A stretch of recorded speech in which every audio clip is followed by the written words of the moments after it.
Hello, everybody.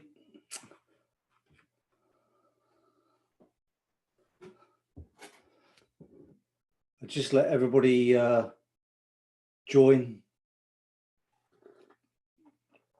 and then start sharing the screen.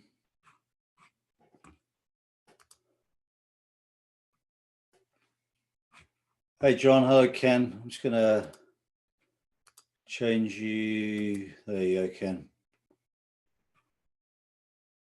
Back to an attendee. Perfect. Hey, everybody. I'm not sure.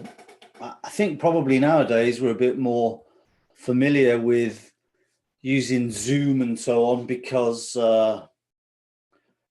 it's the only way we've kept in touch with each other over these crazy times. But during the session, if you've got any questions, either stick it in the chat, which if you move your mouse on the screen, you can see a bunch of options come up at the bottom, either in the chat, so that's in here, or you can put it in Q&A. Doesn't matter. I'll be able to catch up with you either which way. And normally what I do is, because these things these things tend to last a while, I'm thinking actually that on the news in the UK, there's a lot of mental health focus over these viruses of people being lonely. I'm thinking of advertising this to old people so they can come and spend some time with Uncle Phil and listen to my chat. If nothing else, they'll get a good night's sleep. Right. It's a few minutes in. So what I'm going to do is let me share my screen with you for the PowerPoint presentation. There you go. You should be able to see all of that in your screen. Now, don't worry. It's not going to be lots of clip art and PowerPoint stuff. This is just something to keep me on track. Wow, 30th of January 2021. Gyrocopter flight planning webinar.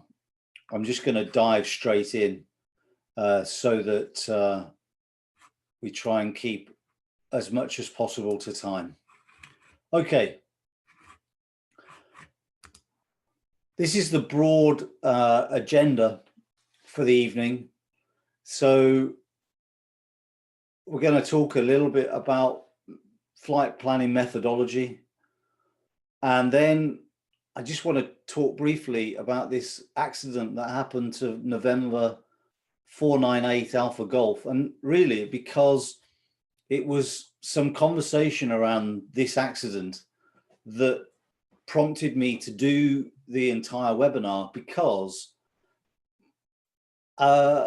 some people have suggested that the problem for Alpha Golf was much later into the flight than his problems, in my opinion, starting. We can discuss that. Then we're going to talk about how to plan a flight, then how to make sure we don't stumble. And the key there is there's just lots of resources. Now, I know that this webinar speaks to the world in, there's people watching this from Australia, people from the US, from Europe and South America. So, and clearly, I don't know all of the resources in all the territories, but for sure in most mature aviation countries, so Europe, America, the UK, certainly, there's lots of resources, and many of them are underutilized, and people may even not know they exist, or they're a little bit afraid to ask the question, because by asking the question, in some cases, opens you up to the fact that perhaps you don't particularly know, but you need to, or you should always ask the question and use the things that we've got available to us, because it ultimately keeps us safe. Towards the end, we'll then revisit this accident that we looked at in the first place, and on the basis of things that we've talked about, maybe see how it could have probably easily been avoided. And then Q&A, and as I said earlier, the Q&A tends to be after each session, simply because by the time, if you save your questions all the way till the end, you've either forgotten them or you've forgotten the context. So any questions, please let me have them at the end of each section. Okay, so this is a lot less complicated than perhaps the title suggests. And in essence, flight planning methodology, there's kind of two ways of doing things, really. You can either kick the tires and send it, which is basically turn up, drag the aircraft out of the hangar, or take the covers off if it's been stood on the apron, jump in, fire it up and have a go. And I have to be honest, that sounds as if it's quite improbable and unlikely, but you'll be surprised how casual or easy it is to get casual, especially once you've got comfortable with your aircraft or comfortable with the trip that you're going to do. Very often when we go flying, we have a favorite little route that we take if we don't land somewhere. We have favorite airfields that we tend to visit, and it's very easy to not bother to check everything as you might do when you first started, just because familiarity has bred some level of relaxation. I have to say that there's an element of irritation with some people and some quarters when you raise or potentially highlight the failings. And I'd like to say from the outset, as I always do with these things, whenever I discuss either accidents, as we're about to with Alpha Golf, or other elements of failure, it isn't said with any level of glee on my side or any level of smugness.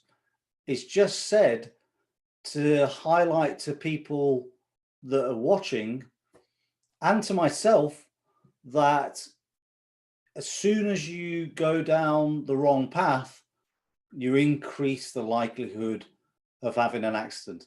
You can see in the background, there's some racing cars on the wall. That's because that's what I used to do for a job for most of my younger adult life. That's a picture of me in a prototype at Le Mans with the factory Peugeot car behind me. And I have to say, I have had a fairly crazy early part of my life. I've damaged and written off more cars than I care to remember. I'm a terrible driver on the road, and I've wrecked a lot of machines. However, I am of a completely different mindset when it comes to aviation. And the reason is you tend to only crash an aircraft once. And if you get the chance to crash it again, you're extremely lucky. So flight planning, the alternative to kicking the tires is to do it the right way. So we're going to run through some basics. There shouldn't be, if you are a pilot already, or if you're reasonably, certainly if you're at solo stage of student training, there shouldn't really be anything in this that is brand new. If you are a new pilot and some of it is new, then hopefully your instructor will cover whatever I'm talking about during the rest of your training. But this session's not a catch-all. So this isn't air law or a navigation refresher. We're not going to get the whiz wheel out, and we're not going to draw lines on a chart. And also, it can't be a catch-all or necessarily applicable to your aircraft. So for example, in the UK, you may well know we're very restricted as to the kind of gyroplanes that we can fly. However, as far as flight planning is concerned, that element is pretty consistent with regards to whether you're in a helicopter, and I fly helicopters. I also fly fixed wing aircraft and have done for a while. So the world looks the same in a Typhoon Eurofighter as it does in a gyroplane. It looks the same at 1,000 feet. The features are the same. The airfields are going to look the same. They're going to have a similar kind of procedures. So, hopefully most of this is going to apply. The other key element I want to raise about flight planning is that obviously from pilot training, it is easy to get spoon-fed. It's easy because probably when you're in training, you're in a sort of an airfield where the instructor updates things like the weather and things like NOTAMs and prints them and sticks them on a notice board. So you never really then need to go to the source to get them for yourself. When you get spoon-fed, you can also get very easy to forget the things that should be important and you should be aware of. So, for example, typically when you're a student, you never really tune the radio to the airfield that you operate from, because guess what? That frequency is always there on the radio. And as a result, you sometimes never change the radio or never really learn all of the functionality and what the buttons do on the radio. And that's very obvious when you look at people that learn to fly on one aircraft and then naturally they have their own ambition or their own desires for something else. And then that aircraft has got a different avionics suite and they jump into it and suddenly, okay, maybe they get out of the local area because the radio is probably, because the aircraft's been flown to the airfield you've collected it from, it's on the right frequency for that airfield to get going. But then quickly, as you're in the air, you realize that actually you don't really know what you've got in front of you. And of course, once you're airborne, it's a little bit late to learn. The other thing to say is that you're not a passenger in your own flight planning. This is the flight that you're choosing to do, and therefore you should embrace that and own it, and obviously play the most active role in getting that done. Okay, I said there was a wrong way to do things. Now then, we are likely all of us familiar with the writings of a quite nice woman, actually. I've spoken to her on the telephone and exchanged a few emails. A woman called Shirley Jennings. She's written some quite nice, the sort of swallows and Amazons of gyroplane flying in the 80s and 90s. And this is an extract from the book that she wrote more recently called Spinning on the Wind. And she talks about the bunch of people that she used to fly with in Cornwall. And as you can read for yourself, especially checklists were non-existent and pre-flight inspections, such as they were, seemed to consist of checking the fuel level and inflating sagging tires. Now then, much to the great sadness of Shirley, that led, or that kind of attitude was applicable to somebody that is a little bit of a legend in many ways in that era of gyroplane flight, a guy called Julian. He actually used to be a speedway rider, and he was very accomplished. I'm just going to change camera and back to an attendee. Yeah, he was a very accomplished speedway rider, but unfortunately, that kind of kicking the tires and hoping for the best led to his demise on the 17th of May 97. Basically, he was probably one of the most experienced people on gyro gliders and a very accomplished pilot, stick and rudder wise.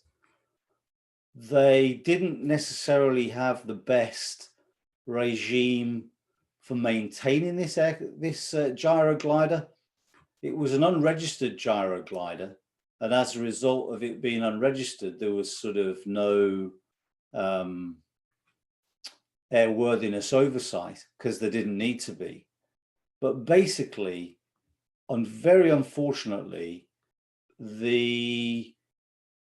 basically it got airborne and it didn't have any bolts in the rotor, and the rotor came off. And of course, once the rotor was gone, there was nothing to keep it in the air, and both Chris Julian and the passenger, and of course, you know, you mustn't never forget the passenger in all of this, they both died. So whilst this looks very glamorous or nostalgic, or, you know, a little bit like you see at many airfields where people share their war stories of daring do, at some point it becomes quite serious and no laughing matter when all you've done is check the fuel and kick the tires and got airborne, and then the rotor falls off, and then guess what? You wish that you did have a checklist and that you wish you did do a proper pre-flight inspection.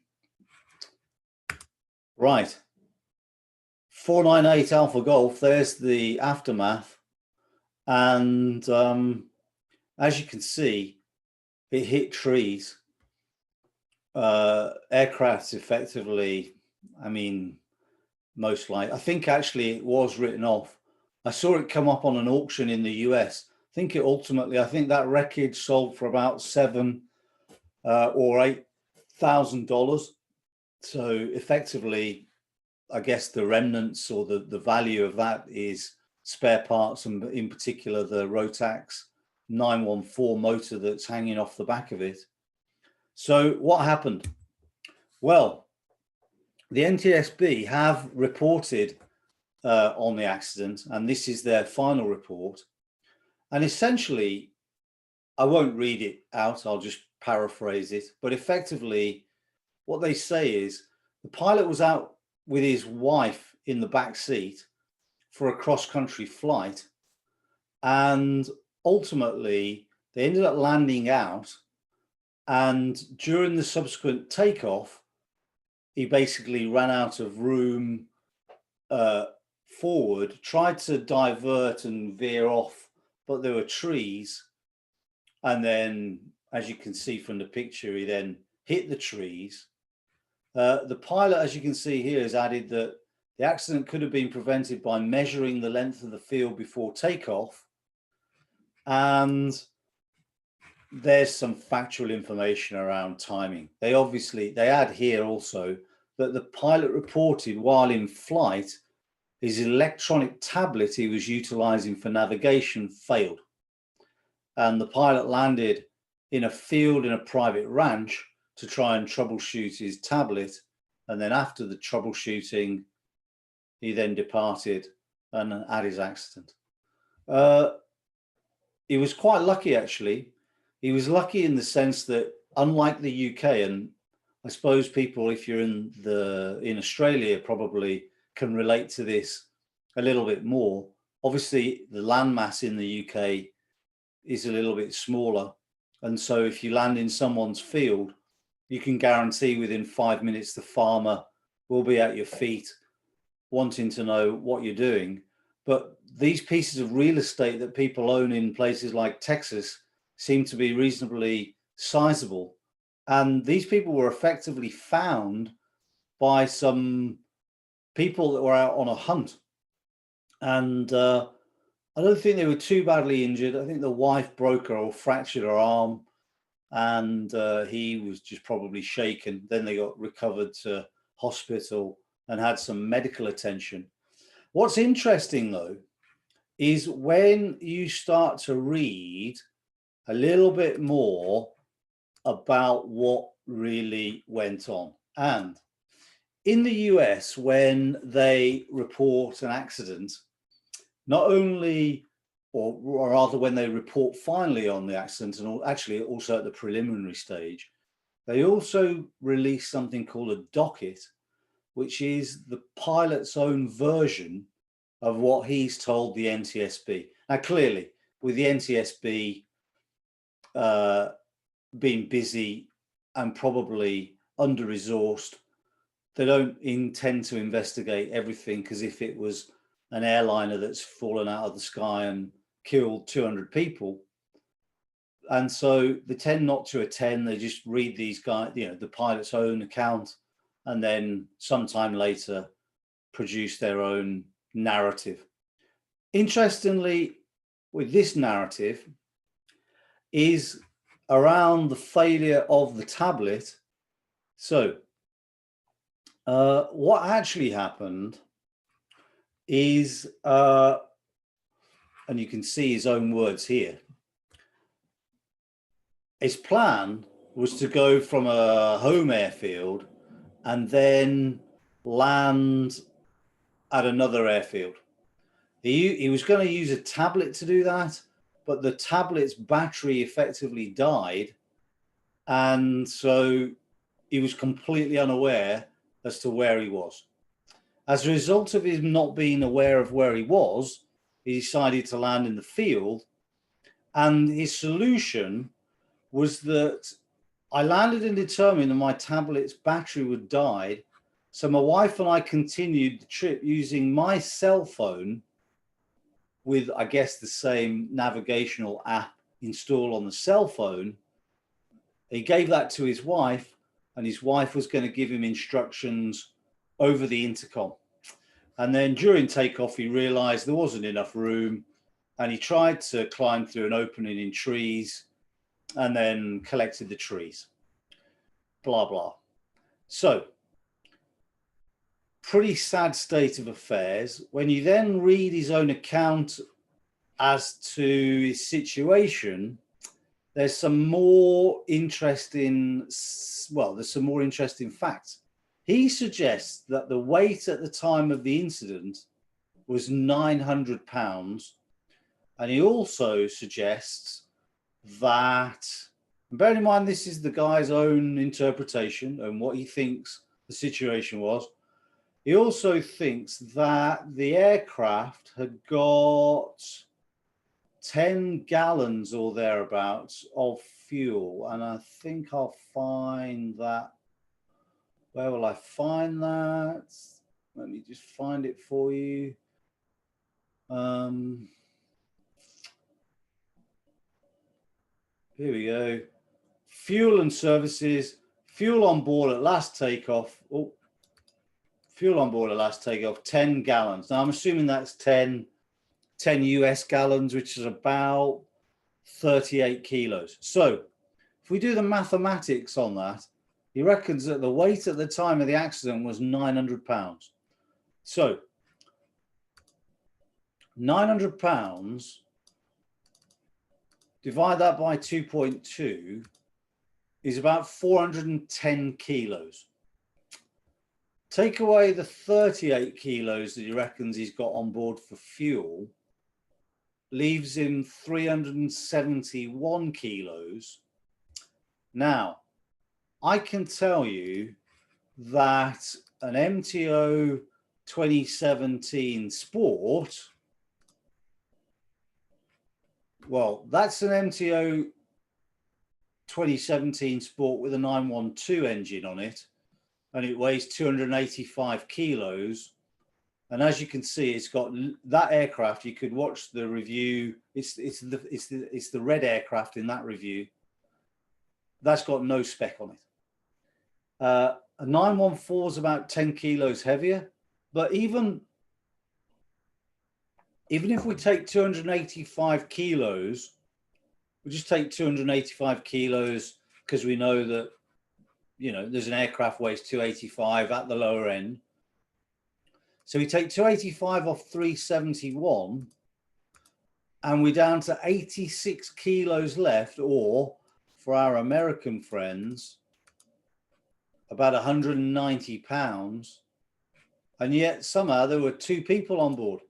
Well, literally, there ain't no way that 2 people, unless they've been building the Burma Road, are weighing down at 40 and 50 kilos each. There's just no way. So that highlights a little bit of error in terms of his planning, because even if he'd measured the field, he was always going to have some element of his data, and therefore his expected takeoff distance was going to have quite a bit of error, because he's effectively not accounting for probably at least one of his, you know, at least one person in the aircraft. You know, realistically, that aircraft's probably, you know, well over 1,000 pounds. So, which is, you know, more than 10% error factor. Obviously, notwithstanding the fact that his battery just died on his tablet, which suggests also his planning for his tablet wasn't great. So how should we plan a flight, and how could that Alpha Golf accident potentially be avoided? Well, we start our journey for planning a flight because we've looked out of the window at home and the weather's pretty decent. As in, unless you're going on some adventure over the summer period where, you know, maybe you've been planning this flight for a long time, I would suggest that most flights start because you've woken up, looked at the weather. Certainly in the UK, this is the case because of the way our weather is so changeable. And you think, oh, looks a nice day today. I might go flying. Okay, so the next element to what you should be thinking to do is, why and what is this flight going to consist of? So are you going to do a training flight? So that may be something that stays in the circuit. Is it going to be just a local flight, i.e. those kind of flights that don't necessarily even need a map because you've done that flight so often, it's probably to a local sort of landmark or feature or something that you want to just have a bit of a look at? Is it a cross-country flight, by which I mean, you know, it's a little bit away from the local area, which is, I suppose you could class as something sort of 3 to 5 miles from the airfield itself? Or is it going to be a land away, i.e. is it going to be effectively a cross-country flight with a landing at another airfield? So that's our starting point. And what I hope that we'll give from this presentation is more an aid memoir to the kind of things that we need to be thinking about. So, pre-flight checklist. Now this is completely cribbed, or this slide anyway is completely cribbed from a pretty useful document called the Skyway Code. It's actually one of the best things in recent years that the CAA have done. There's the link down below. When I send the recording for this, I'll put that link in the description so you can look at it yourself. But it's a really useful document. Some of it isn't really applicable. Not all of it's applicable really to gyroplane flight, because there's elements in there about complex aircraft and obviously flight that involves something other than VFR flight, and pretty well all gyroplane flight at the moment is to visual flight rules. But what we should start with, once we've decided what our flight is going to be, is start with yourself and then look at the aircraft. So first things to check, obviously, is my license, or if I've got a particular rating onto the license that I need to exercise the privileges of, are they appropriate for what I want to do, and are they still valid? i.e., are you going to be flying legally? Next thing is medical. Same situation. Is it valid? 90-day rule for the people in the UK. If you have not done 3 takeoffs and landings in the prior 90 days, you must not carry passengers. So therefore, what tends to happen, if you do intend to carry passengers and you haven't done 3 takeoffs and landings in the prior 90 days, it tends to start with a bunch of circuits so that you can do your takeoffs and landings before you carry your passenger. Are you current to fly? Now, some of that applies whether you own the aircraft or not. Obviously, if you're a member of a flying club, so for example, I remember when I started flying anything, it was fixed wing. And I started with, I learned to fly on a PA-28. I guess that's fairly common to a lot of people. And my early hours of flying were done in a club aircraft. Now, the club used to have a rule that if you hadn't flown their aircraft within the prior 30 days, you needed to have a check flight with their chief pilot or instructor, just to make sure that you were competent to do whatever. Now, there's nothing, one of the other things to highlight about some of this is the fact that, don't forget, all of this can create some fluster, distraction, and it does tend to eat into time.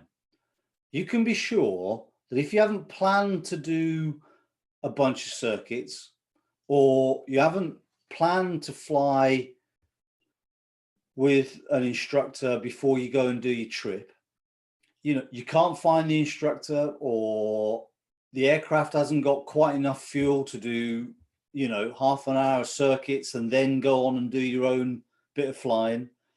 So all this stuff is just there to add complication and distraction to the person that has poorly planned to do that in the first place.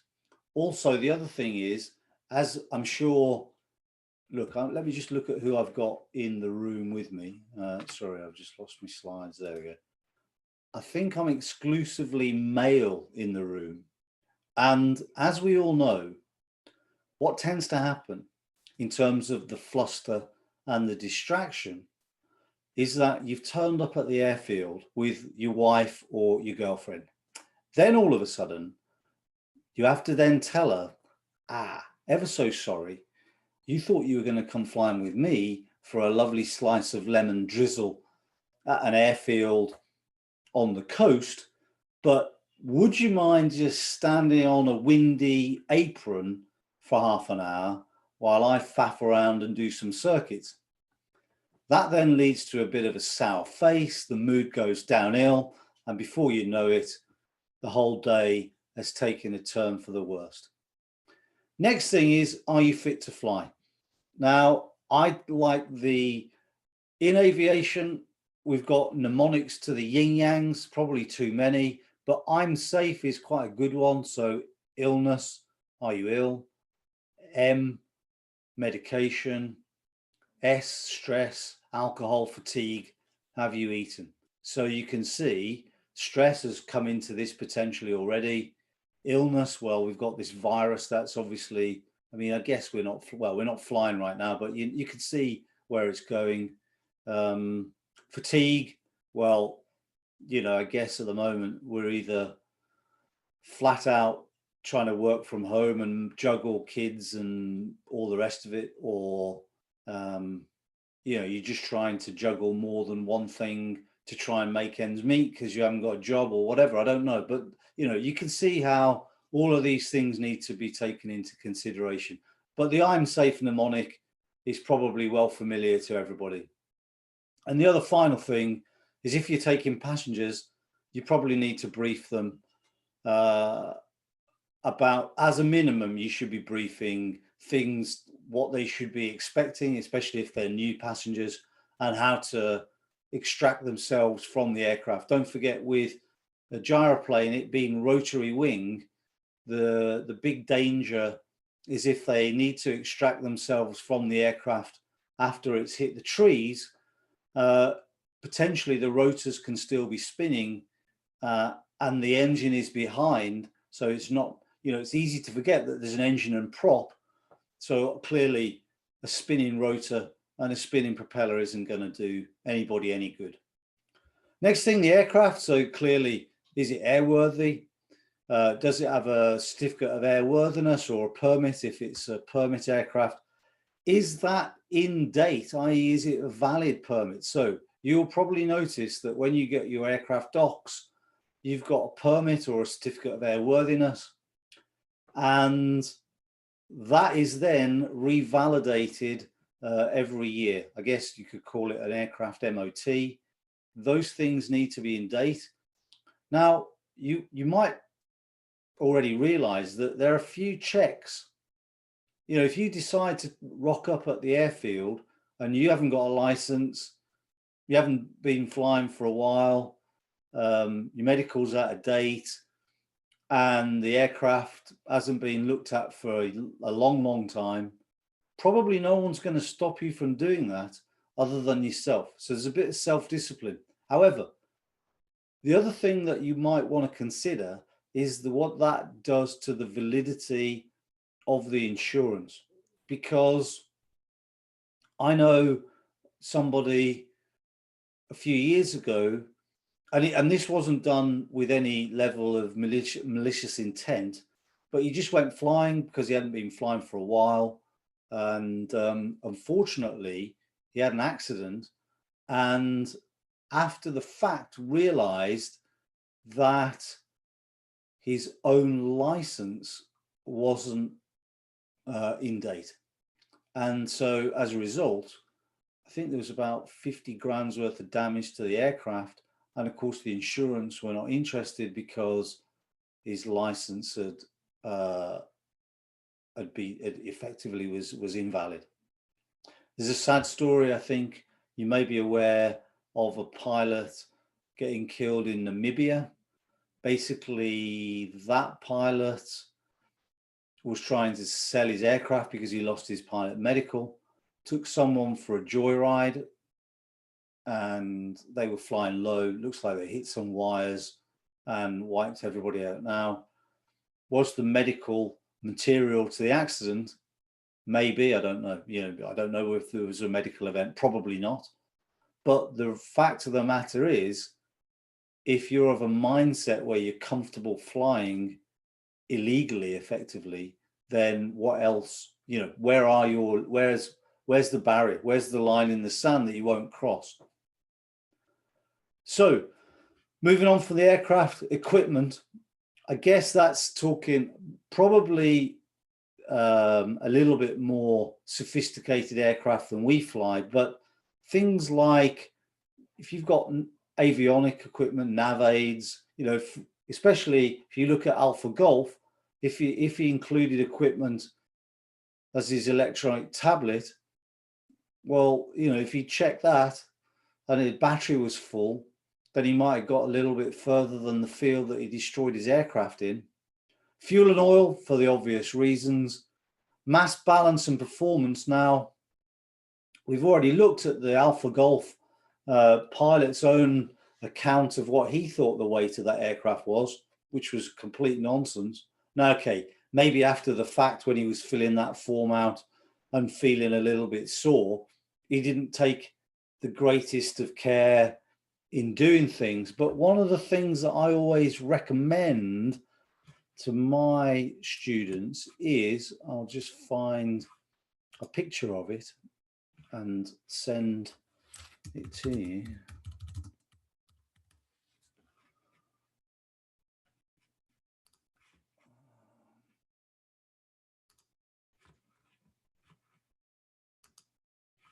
So, may all be, not that one.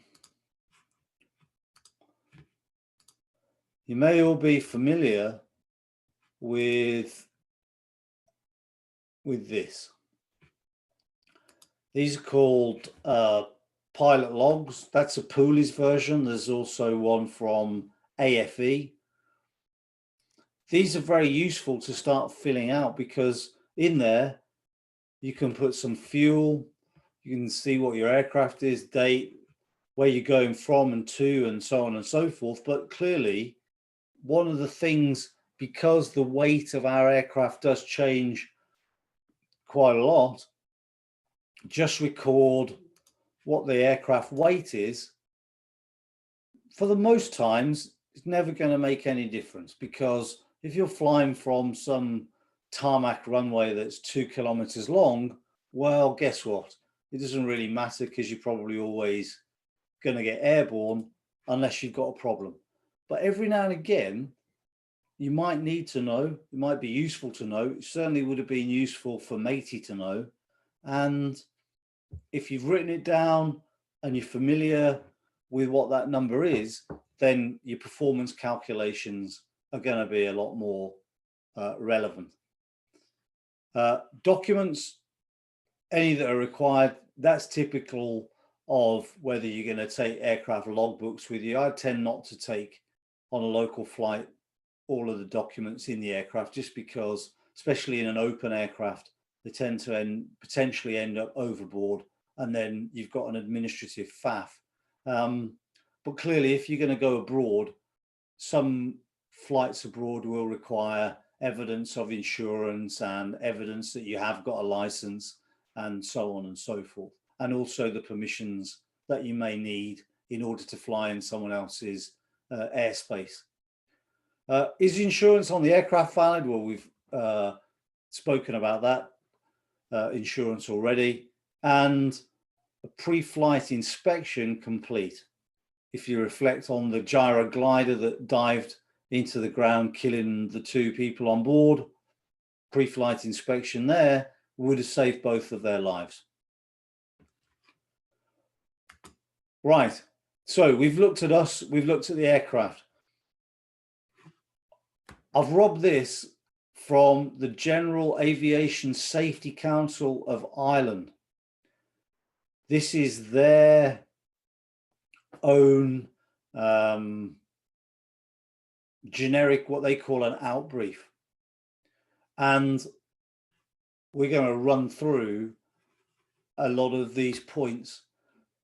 I'll send to you a copy of that, if you like, or a link to a copy of that on an email, so that you might be able to use that. It's quite a good aid memoir, because it pretty much covers all of the things that you need to be thinking about in order to keep safe. So we've already looked at license and medical and whether it's all valid. Are you in current flying practice? Well, to be fair, I use this barometer.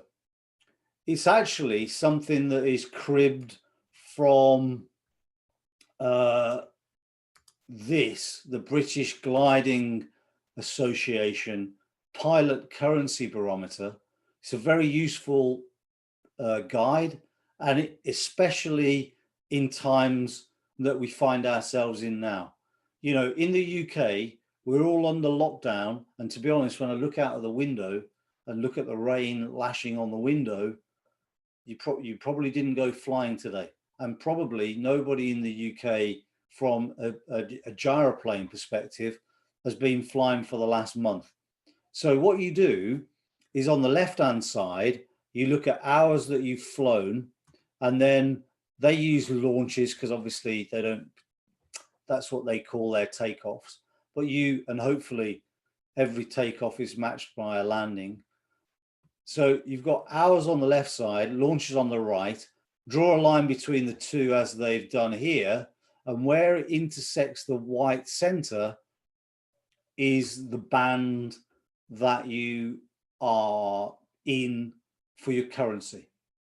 So if I go back to, this is just the same thing, but just in a different sort of pictorial representation. If you're in the yellow band, you just need to be thinking about your skills and whether you are good enough for today's flight. So what that would mean to me, now we have to be a little bit pragmatic about this.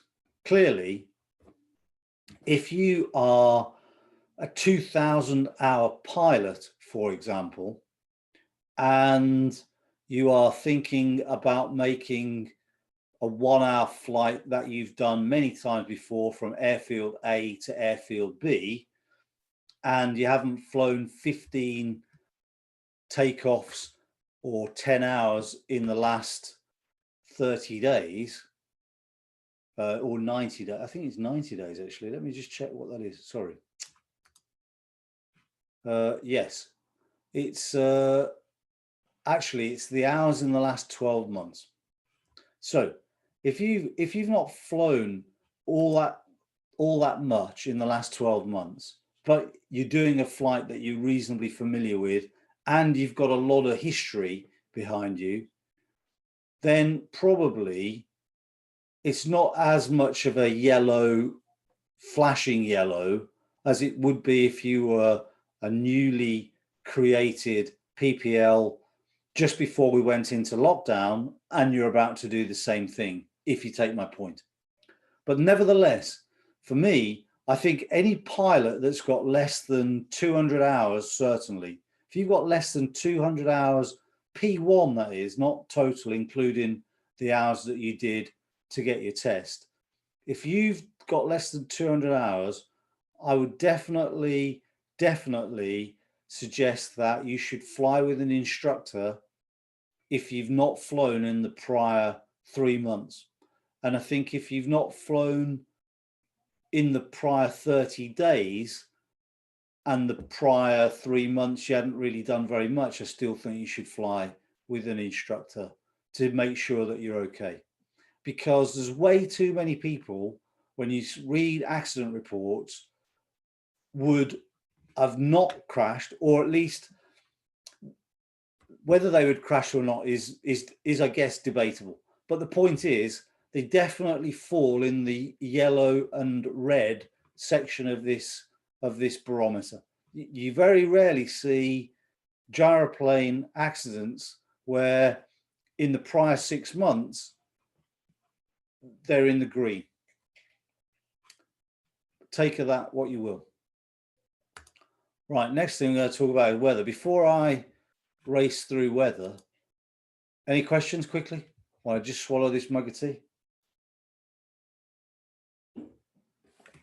Nothing? Good, okay, happy days. So weather.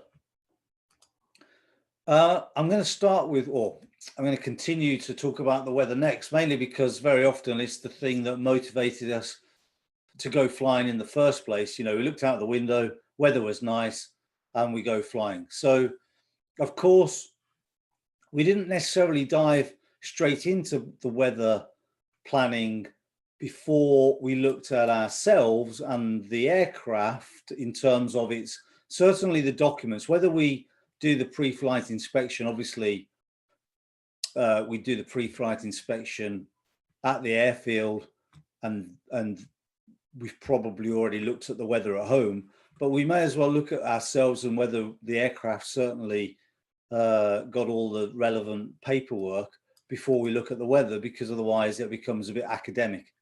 So this is a little bit UK focused in terms of the fact this is the documents or the information that I'm familiar with, but definitely it'll be available, some form of this will be available to pilots from other jurisdictions or territories if you go looking for it. This is called an F214 or Form 214. Basically, as it says in the title, it's a low-level spot wind chart. And what it does is there's the outline of the British Isles, and it's got various boxes at various lines of longitude and latitude. And what it does, if we look a little bit at the detail, is that we've got longitude and latitude in the top. This first column shows the height or altitude. Actually, it's height. It's above, sorry, altitude, because it's above sea level in thousands of feet. So 1,000, 2,000, 5,000, 10,000. This column shows the wind direction, and it's true. So it's not been adjusted for any magnetic variation on your aeronautical chart. This is the wind speed in knots, and this is the outside temperature.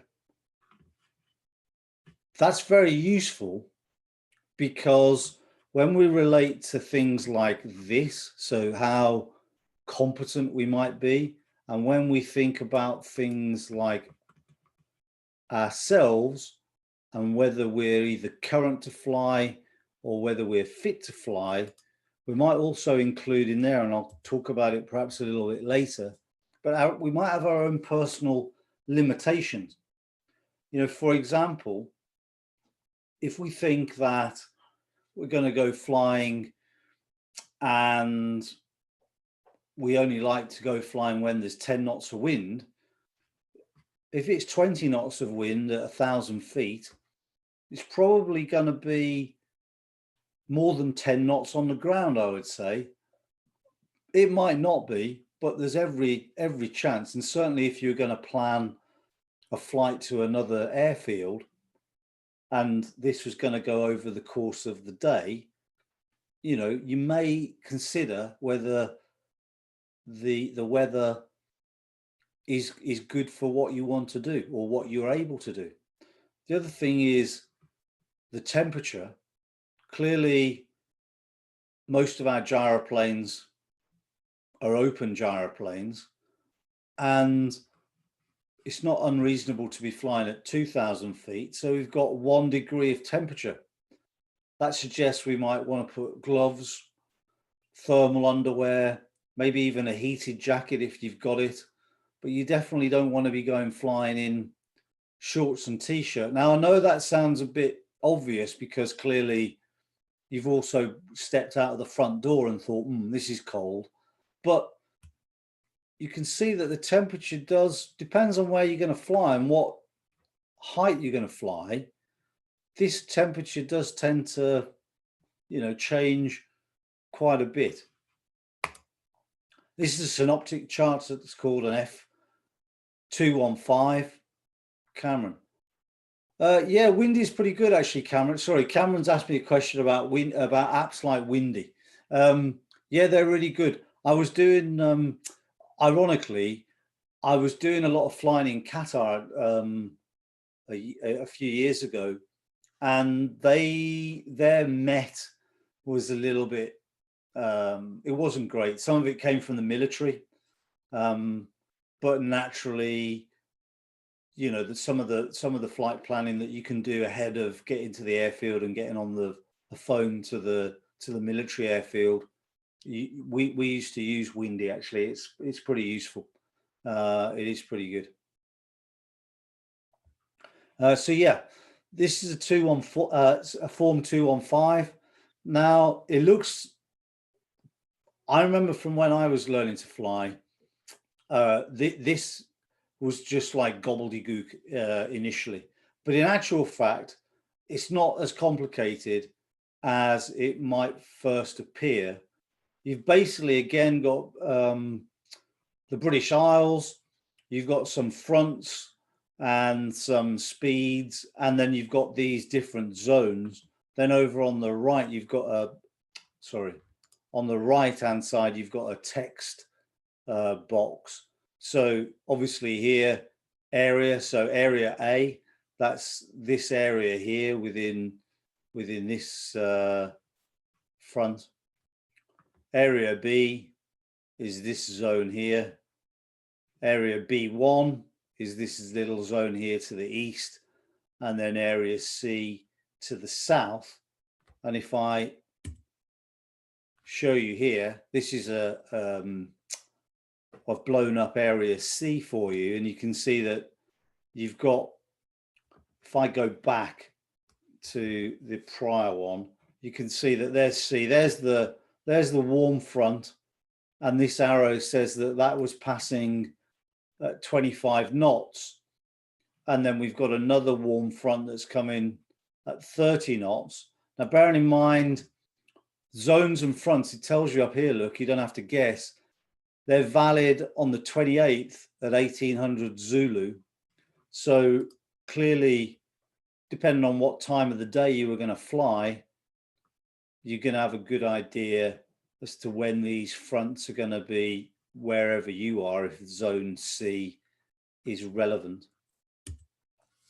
Then if I highlight the rest of the text area, so on the left hand side, you can see here we've got 20 kilometers of viz with no significant weather and a bit of light rain. We've also got some isolated hill fog. Then over here, this is talking about cloud. So if you go back to this, look, this is about surface visibility and weather. Then you've got cloud, and then you've got the freezing point. So here we've got scattered, broken cumulus and stratocumulus. The symbols, again, they're shown on the chart here. They're just talking about where you've got either turbulence or icing. And then we've got here talks about cloud. So these cumulus start at around 2,000 to 3,000 feet with cloud tops at 5,000 feet. Now, of course,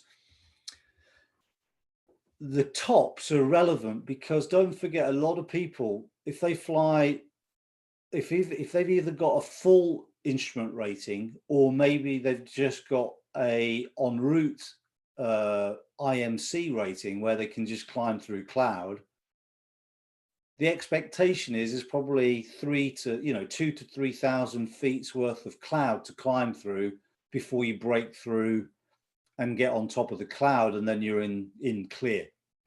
Obviously for us, the cloud bases are quite useful because if on our planning we've got something like a mountain that's 2,500 feet, well, maybe we're not going to be able to get from one side to the other because there's probably some cumulus in the way. That's the point.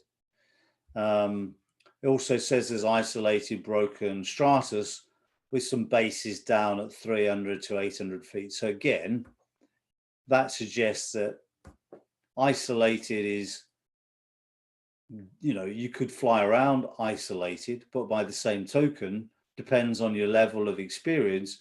And of course, it also depends on exactly where you're trying to get to, because if it's down at 300 feet, that might be completely in the way, hadn't it?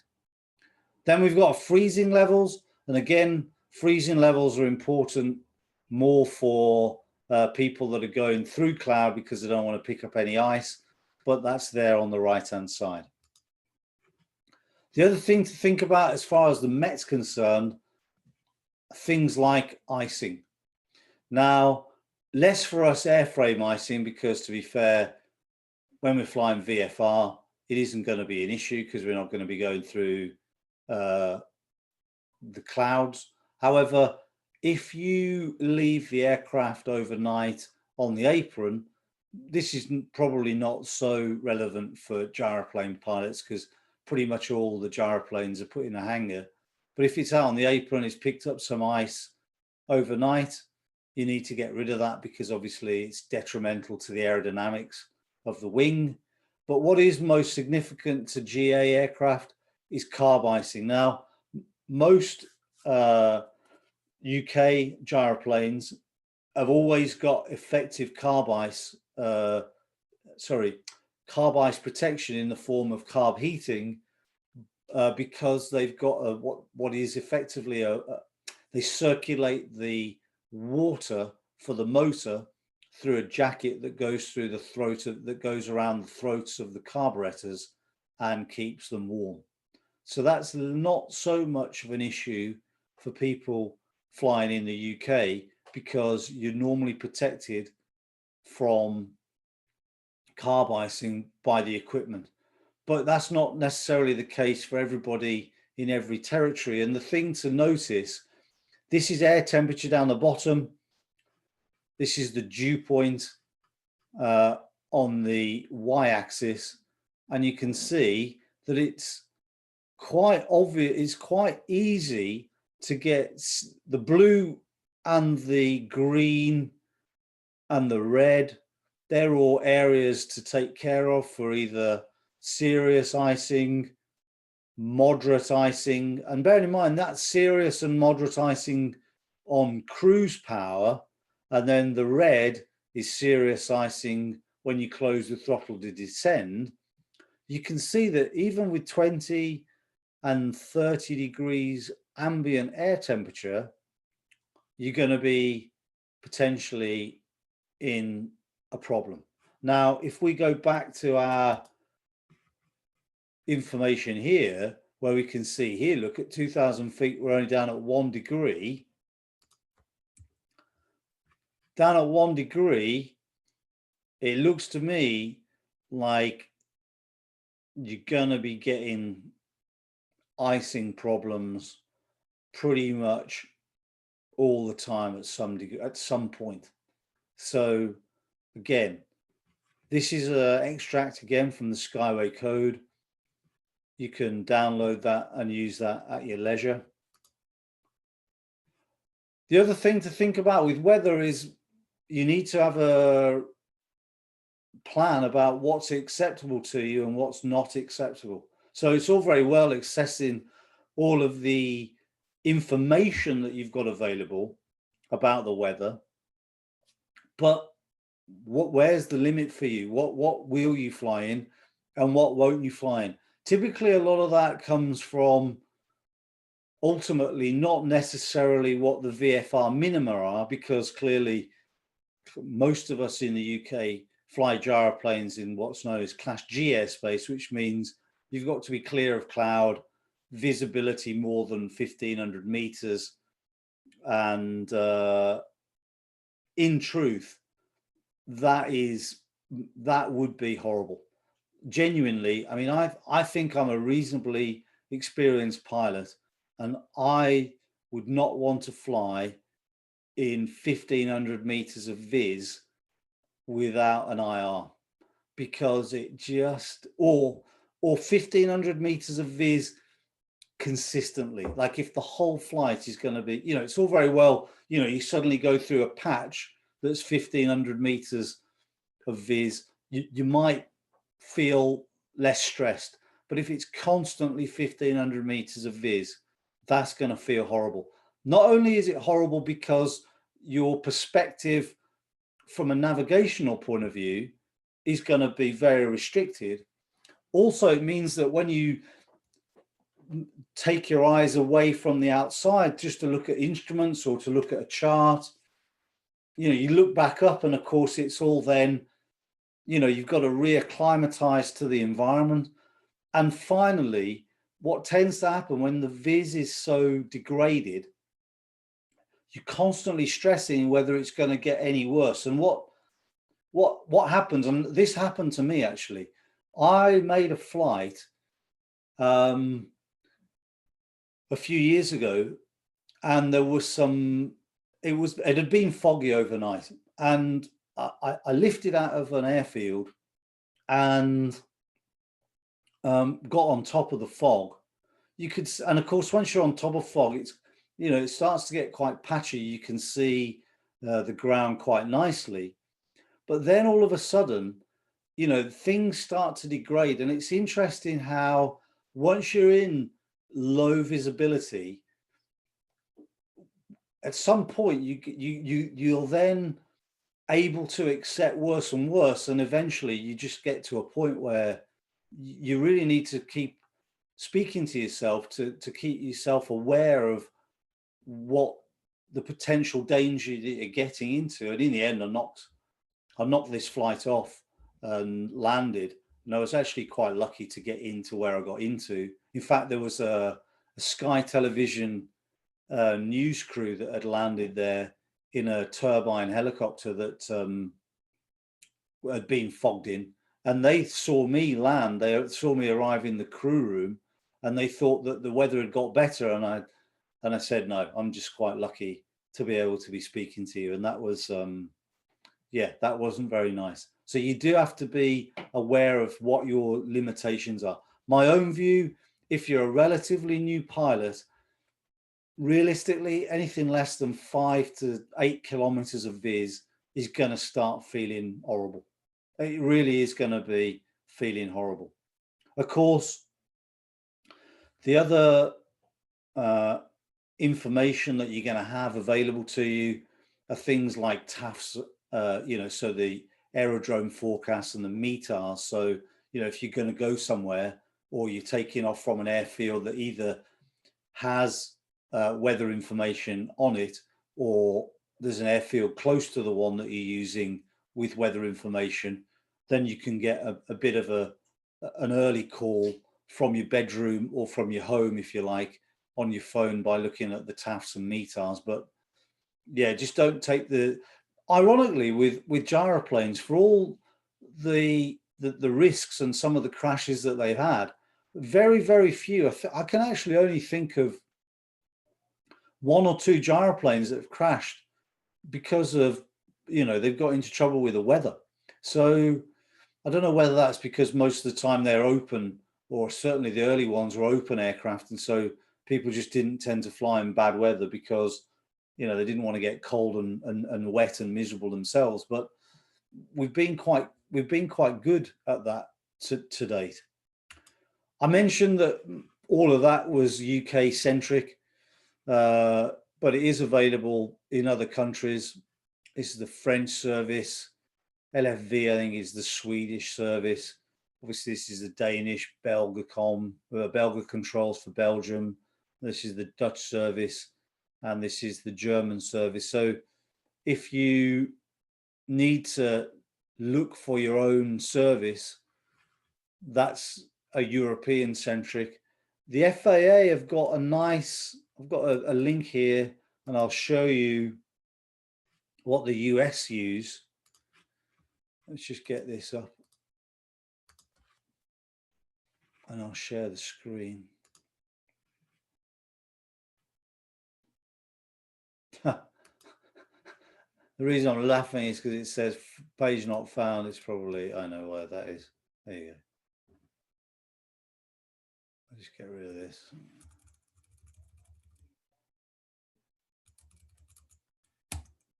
There you go. So this is the US. When we get there. Thank goodness for broadband. There you go. This is actually a PDF that the FAA have produced about their different, their different weather services and so on and so forth. And, it just goes through all of the stuff that we've gone through before. They have something called PIREPs in the States, which are called pilot reports for what pilots that have done. There you go, pilot weather reports. So that's because obviously with the US being so much bigger geographically than than we are in the UK. Those pilots can give useful color to other aviators, and yeah, it's good to look for those, I'm sure.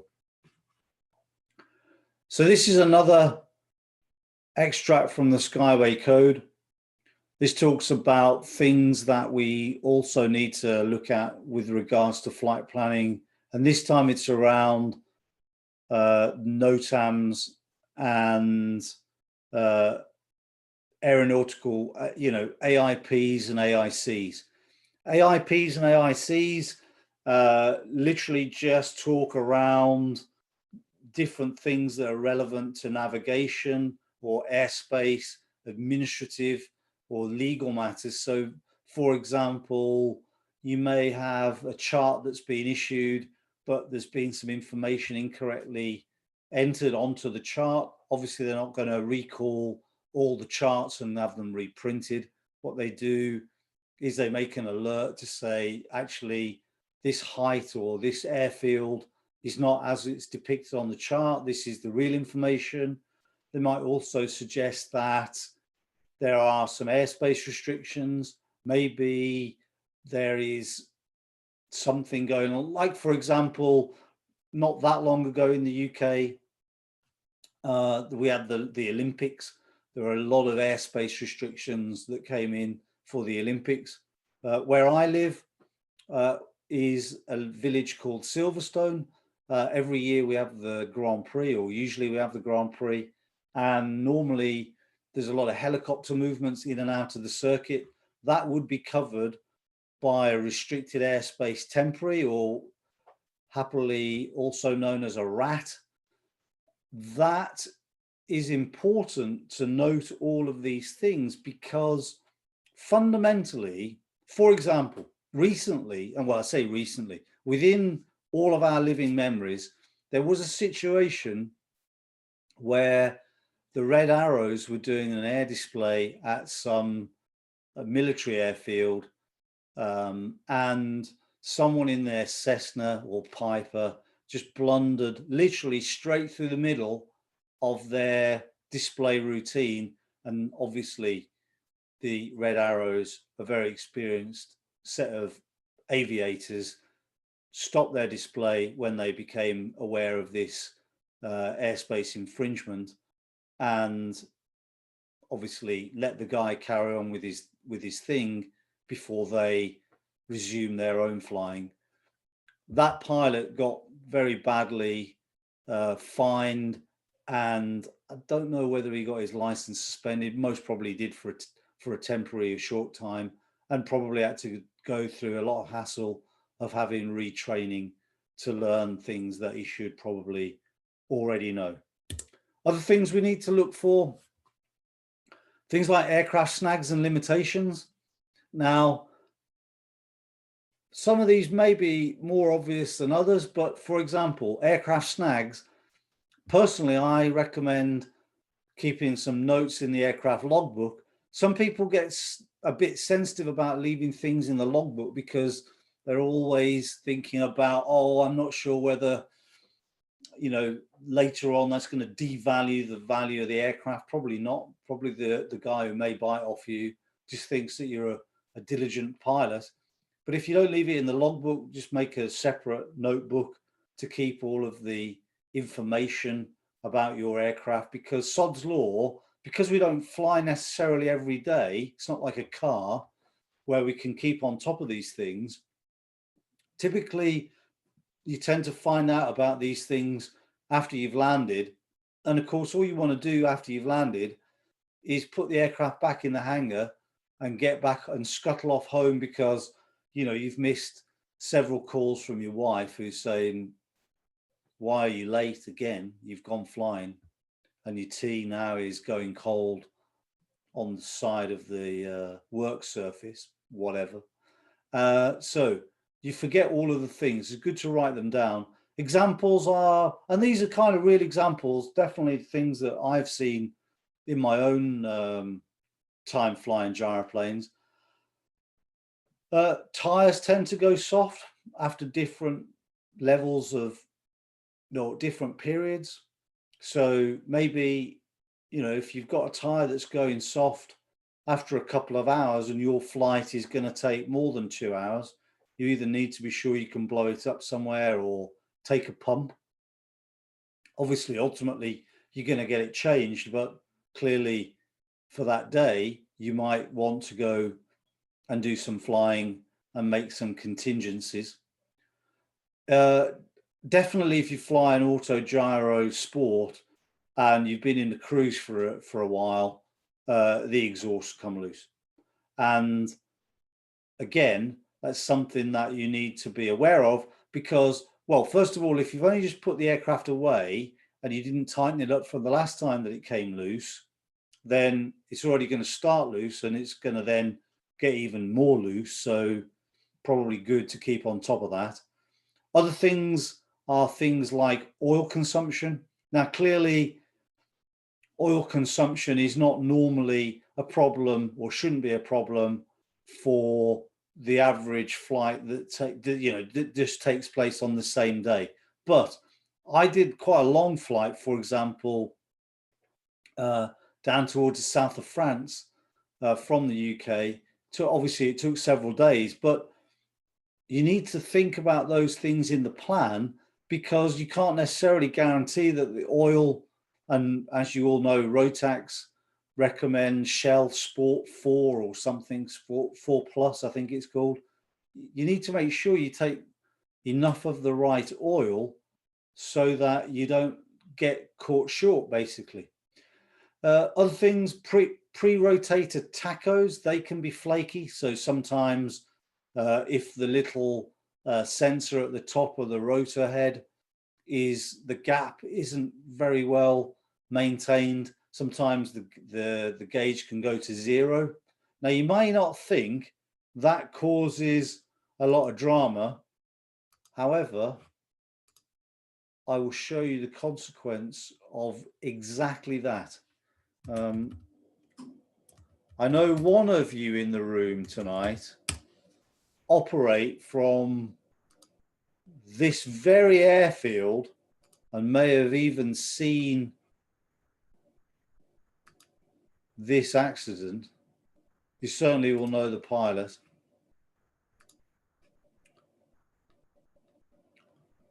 That is the aftermath of somebody trying to take off, not knowing their rotor RPM. And what happened, let me just try and find, there you go.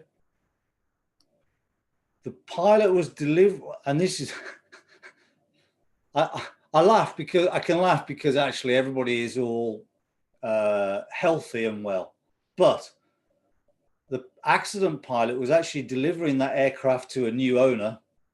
Needless to say, he didn't get it.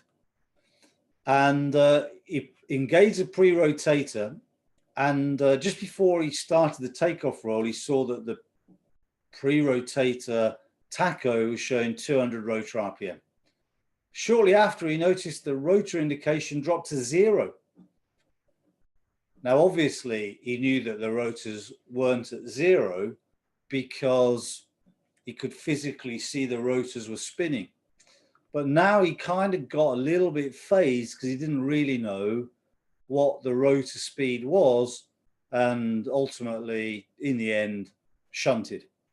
Now then, the point is, if you knew that the pre-rotator tacho was likely to do that, you could either get it fixed so you don't get snagged, or you could just ignore the pre-rotator tacho and concentrate on your technique such that you're confident that the rotor RPM isn't going to drop. The problem with if you're used to using a pre-rotator tacho and then it's not working, now potentially you don't know where you are, especially if, as can happen, low, or nil wind day, you've been a little bit slow bringing the stick back, or you haven't pre-rotated quite enough initially, and now you're not really sure whether you've got enough rotor speed to do what you want to do. Next thing is weak pre-rotators. So that's particularly the case as aircraft get older, or things like RAF 2000s or some single seaters. Their pre-rotators are not necessarily able to get up to, almost flying speed, shall we say. And again, if you've flown an aircraft into a field or a shorter airfield and you've got a weak pre-rotator, well, clearly that's not going to do very much for your takeoff performance, and you may need to consider your performance or the limitations thereof. Micro switch on the doors of an M24, that is a constant disaster, to the point with, in fact, there's an M24, that's the aircraft I'm talking about. In the UK, the first one of these crashed with fatal consequences because the pilot left the door open. As a result of that, the doors have got micro switches in them so that if the doors are not closed and positively latched, you can just see the little bayonet for the doors there. What happens if they're not latched? The micro switch doesn't connect, and this pre-rotator tacho, the rotor tacho, not the pre-rotator, but clearly it's used during pre-rotation. I'll come 1 second, Cameron. Yeah, so if that bayonet isn't in that block, that mounting block, the micro switch doesn't connect and the rotor tacho doesn't illuminate. That normally illuminates with digits, and then obviously you've got no idea where you are, and people then tend to get lots of, what they do is they tend to rip up bits of paper, chew them up and stick them down there so that it then just jams the micro switch. A bit of a fudge, not necessarily recommended. But again, if you know that you've got that as the snag, then you're going to make sure that's well adjusted all the time. Cameron's asking me, how did the door opening kill him? It's a good question, and one that is done to death in the UK. So I find the report for those that are not familiar. Let me just find the accident report. But basically, what happened was, here we go.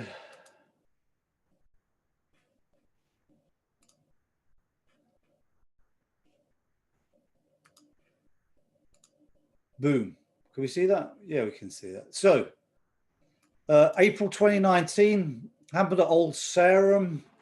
The pilot was reasonably current, but he hadn't got a lot of hours. He was a new pilot. So, and one of the problems, I think, Cameron, with new pilots generally is that they tend not to be as aware of the little things that get them into massive, massive dramas. So most of us, this guy's 51. Most of us, by the time we're 51, I'm 49. I know you're thinking, crikey, I didn't think he was a day over 30, but I am 49. And most of our experience with machines is automotive. And of course, if the door opens in your car, you tend to reach over and pull it closed, or you could stop and pull it closed or whatever. But of course, in an aircraft, trying to juggle with the door tends to mean that you lose sight of where you're going, and maybe the horizon doesn't become as obvious to you, and suddenly you're not now straight and level, but you're in some kind of spiral. And as we know, spiral dives can be something that you need to extract yourself from. You can't just keep pulling. All you do is tighten the turn. And it was just a distraction. And in the end, he just lost control of his aircraft, and the thing ultimately crashed, set on fire. He was probably incapacitated in the initial crash anyway and burnt to death fundamentally. But the real sadness about it is two things. Firstly, my opinion, if ever there's a problem, and that means whether it be a door opening, as is in this case, or perhaps if you've got an engine failure or some other emergency, you have to enter a mindset of you are happy to sacrifice the aircraft. Literally, you don't want to care about the machine. Now, in some ways, I've been quite lucky because of motor racing, because definitely most people that do motor racing at quite a high level are very ambivalent about the machinery, in the sense that, that wasn't my car. So when you're driving, you're just after performance, and if the thing ends up in the barrier or into the back of somebody else, you don't cry too hard about it. So for me, if I have a problem with the aircraft, I want to save myself. And this guy, clearly it was a relatively new aircraft for him. I think the aircraft, it does say in this report, actually, I think it's he is new to the aircraft fundamentally. And clearly he just doesn't want to smash up his own machine. But in doing so, he's basically cost him his life. There's quite a lot of detail in this report. I'll send a link over to you, Cameron, and the rest of you guys, and you can have a look. It's a sad tale, actually, mainly because his instructor, who's a nice guy, actually, the guy who instructed him, if he ever watches this recording, I'm sure he, I don't know his opinion of him, of me, but I think this guy is he's quite a dry instructor. That can be misinterpreted as miserableness sometimes, but fundamentally he's a nice guy, and he's a knowledgeable pilot. And he saw this problem occurring because he happened to be instructing someone else at the same time, and the instructor had radioed this guy saying, forget the door, fly the aircraft. But I guess in the moment it didn't resonate. Here you go. Here's the experience here. Look. So here you go. So he got his PPL in January 2011. So this is now April 2011. So I mean, bearing in mind you can't fly solo on your Todd until you've got the license physically in your hand. So I imagine it says, so he finished his license in January, and then he did some conversion training, which would have been possible because he would be with an instructor. And so he had, at the time of the accident, look, he had almost 13 hours of PIC in gyroplanes and 2.5 hours in command of the Magni M24. I mean, where have we read all of that before? So it's just not a happy, or can be a very unhappy mixture. And I think that's probably the reason. When you ask why, how did the door opening kill him? Well, he was just inexperienced fundamentally, and sad that it happened to him. So other things that can snag radios, and that includes the batteries that go in the headset for those people that fly enclosed aircraft. Again, that's an easy thing to forget when you finish a flight, knowing that a lot of people fly Kavlons with Bose A20s with the active noise cancelling, which is flashing away at the end of the flight. And then, you've forgotten about it. Then you get there the next time and it's still flashing away. And then eventually they just give up, and they still kind of work, but it's just not as nice. Calidus fuel site, that's notorious. And actually, most fuel gauges on gyroplanes, or all the ones I've ever flown, have always been fairly unreliable. Most of them tell me that I've got about at least 3/4 of fuel until suddenly it says tells me that I've got almost none. So you should always plan your flight physically knowing how much fuel you've got in the aircraft, either by dipping the tank or because you've physically measured fuel into the aircraft in the first place. And I mentioned the Calidus because you may know that the Calidus, and I'll just show you a Calidus for those that don't necessarily know. There's a Calidus. The way that you can see fuel in a Calidus is there's a clear sort of piece of perspex in the side of the fuselage, which allows you to see the fuel level sloshing around. The problem is that debonds away from the fuselage, so it's now, whereas normally it would be, I'm trying to orientate, there you go. Normally that inner bit would be bonded and you can see it. Now it comes away and you can't see it so well. The other thing is, over time, the physical chemical reaction of the fuel to the composite bit of a window tends to fog it, and it just, like you see headlights on cars that are plastic these days, they're like polycarbonate, and over time with the UV action and chemicals on the road, they just go that opaque, horrible, and then you can't see anything. It's the same Calidus. It's terrible. If you fly a 2017 MTO Sport, you'll know that they've got adjustable pedals that are on a carriage.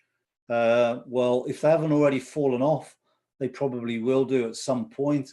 A terrible design. I'm not sure whether Autogyro will ever change that. I'm not even sure whether Autogyro will be around to change that over the long term, but that's what happens. You need to be aware of electrically adjustable props on 914 powered Cavalon. If you haven't had a control unit changed already, I'll be staggered. They're just fundamentally junk, and I don't know why they haven't managed to get on top of them, but they haven't. I think one pilot up in Scotland tells me he's had 5. So yeah, that's another thing that's set to snag you. When we talk about limitations, as we already saw in the Alpha Golf situation, it's typically a weight situation. So, we've got a max all up weight versus fuel versus passenger. I'm laughing because John in the chat said that he's had, have you really had 10 control units on the adjustable prop? I laugh, and I mean, that's, yeah. I mean, what does Jerry say about that, John? Just Jerry, I mean, put it in the chat. We'll talk about that later, actually. But that Bob's raising his hand. Yes. Is that you mean to raise a hand, Bob, or you just was an error? In the chat, Bob, if you need to talk to me. But yeah, I mean, I just can't believe that. So when I'm talking about Jerry's the boss of the UK importer for Autogyro, and now actually he's actually the CEO of Autogyro. But as you probably already know, they've kind of not been in the healthiest position for a while. Hopefully they come out of it, because fundamentally some of these aircraft are actually quite nice, but it's just, I've aired my own opinion on their problems in other films, and I think it's a people problem, but hey ho. Yeah, I mean, it's good that it's working, John, and maybe they've improved it, but it's always funny. I mean, I think what tends to happen, and I'm talking about Autogyro now, is I think they rush things out to the customers without really doing a proper test regime. I mean, I had a situation with a guy bought a 915 Cavalon, and that was another prop issue that they got with that aircraft ultimately that created a resonance. Actually, there were 2 issues. One was they'd fitted the wrong hardness engine mount, so there was an element of that which caused a little bit what's the word? That was a bit of a red herring, and in the end, I think the prop hadn't been fitted properly, in the sense that it kept coming loose. Yeah, I know that was John. Yeah, I mean, I think I'm not sure whether that was helpful or a hindrance, actually.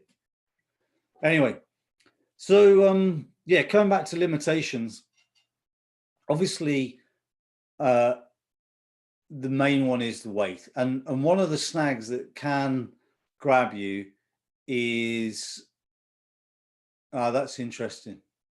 Yeah, sorry, I'm just reading the chat. John saying there's new material on engine mounts now and a modified air intake on the new ones. Yeah, interesting that is. But again, you know, you do wonder why, you know, that's not identified when they do their own testing. I don't get, because this aircraft in the UK that had been flown, you know, was like almost not even double-digit hours, and the guy was complaining, and you just wonder what testing. Well, I have to conclude, I can only assume that there's almost no testing, and of course the problem is that because when you speak to people like Jerry, who ultimately is the head of the company, there's a reluctance to how aggressive you tackle him, because it's just never gonna get you anywhere in the long term. And exactly to the point, you know, if you bought,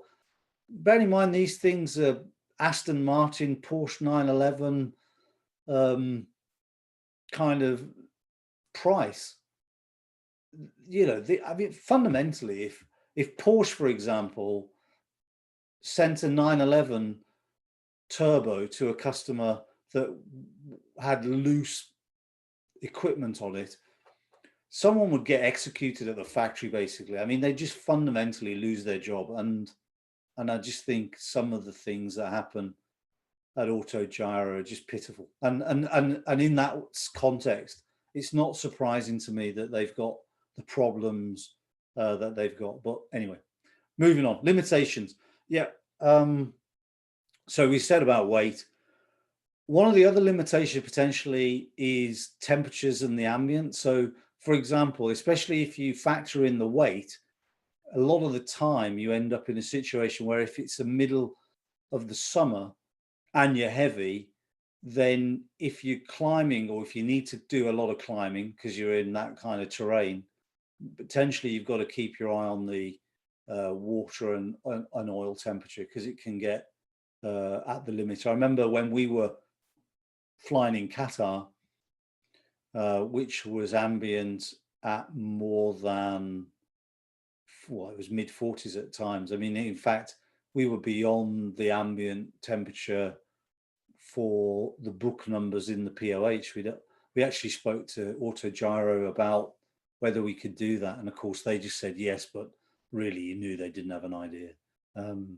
But yeah, so you know, just depends on what territory you're flying in. Just be aware of that.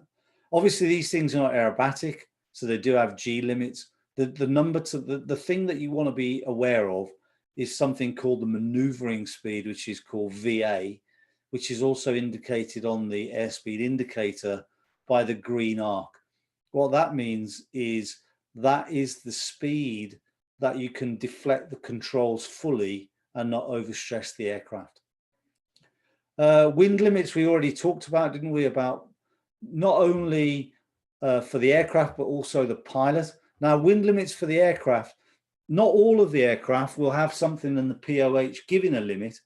I think off my head, most Magni and Autogyros have got a 40 knot limit, I think, on the ground, or maybe 40 miles an hour. I'd have to look at a POH to tell you absolutely. But either which way, for most people, even if it's just 40 miles an hour, and I say just, that's probably too chunky and you don't want to go flying anyway, but there is a limitation.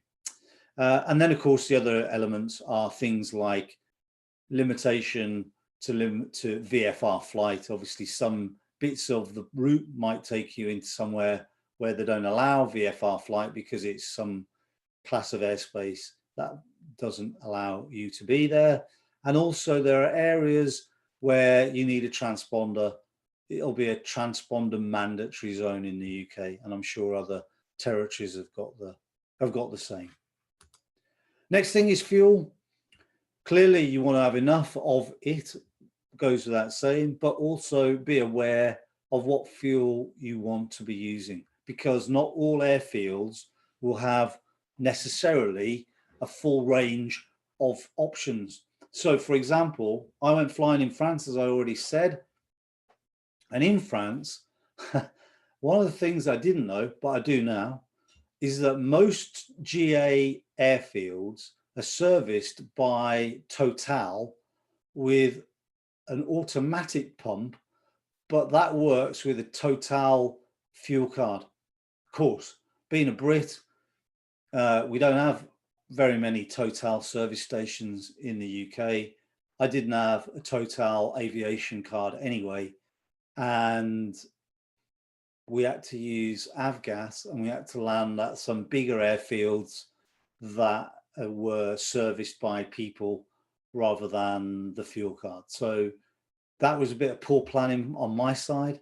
Obviously, it won't happen again, but just shows how easy it is just to think someone else's country is going to be the same as yours, and it isn't, and then you get snagged or could have been snagged.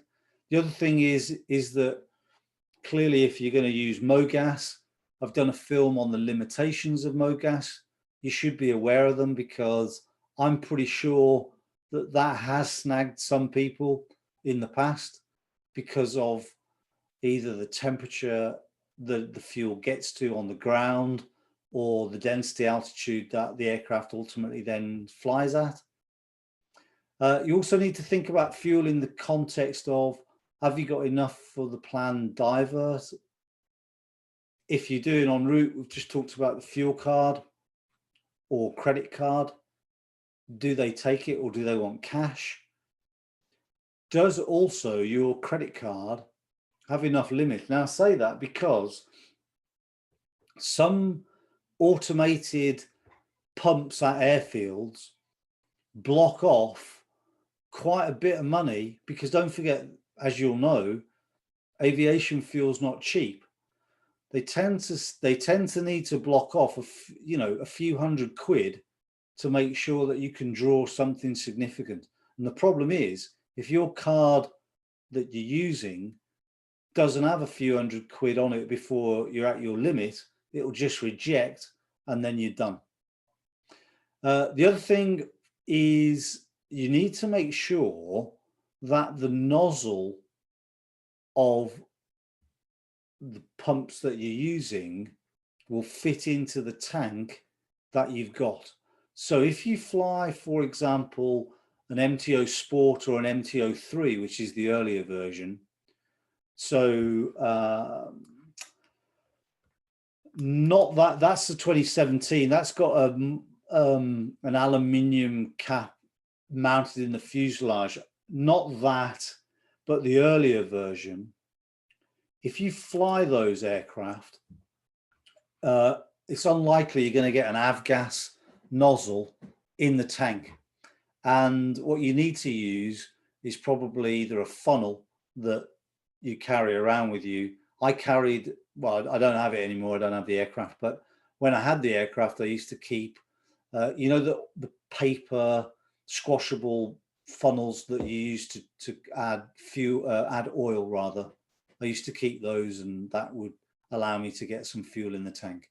But you need to be aware, because otherwise you're just not going to get fuel in the tank. It will just be everywhere, and that in itself is going to be a hazard.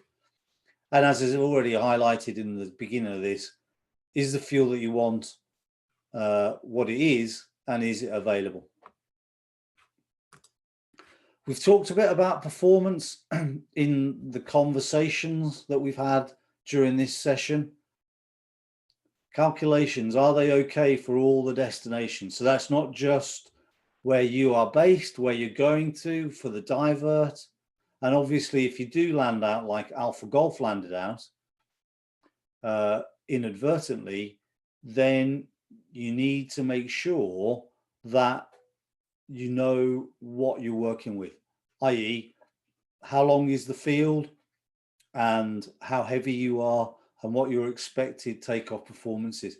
If you don't have performance data from a POH, then probably your best solution is to try and create some for yourself by spending an afternoon flying, pre-rotating faithfully to a set number, doing the takeoff, and then pacing out how long that particular takeoff took, and then writing that down and keeping that as information for later. This has been the destroyer of more than one aircraft, as you can tell, because in 2012, the CAA launched Gyroplane Handling and Performance, the link of which is here, and I'll send it to you all so that you can see it. It's not particularly sophisticated, again, nothing new. It's just a reminder that you need to think about what you're doing when you go to some of these grass fields that you think you're going to easily get out of, but actually you don't, especially when the temperature gets a bit warmer or you're a bit heavier. Next thing, charts, GPS, nav aids and plates. Well, you need to be familiar with them. So whether that be a chart, whether that be your GPS app or your avionics suite that's mounted in the panel, or airfield plates. And don't forget, you can probably, just going to make my screen a little bit bigger. How do I do that? There you go. I'm back again. That's me. So you want to make sure, we'll get that. As you can see, this is well out of date. It's 2011. It's just something for I can use. It's got all of the airfield plates for different airfields, lots of different phone numbers. Actually, also, what's also useful with these things is you get all of the reminders of what these things are. You get all of the decode. So when it says BR and you don't know what it is, you could look up in this and say, oh yeah, that's what's that BR? Oh yeah, a bit of mist, and so on. So make sure, go back to my screen sharing. You just need to be familiar with where you're going, what you're doing, and the equipment that you're interfacing with. Is it up to date? Clearly, my 2011 plate or plates that are in here, if I phone up for the cafe to order my bacon sandwich and get number unobtainable, I can't be surprised because that's 10 years old.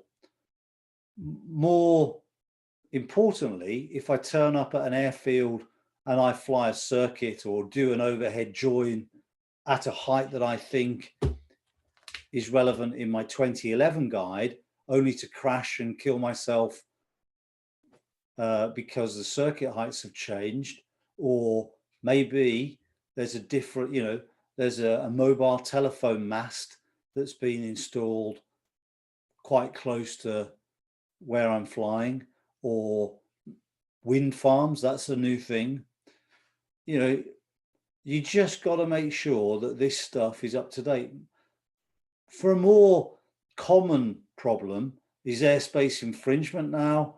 Okay, we might not necessarily think that's that serious in terms of flight safety, but of course it is, because if you've got something as meaty as a Boeing 737 or Airbus A380, number one, these guys are not necessarily looking out the window as we do when we're flying VFR in our gyroplane.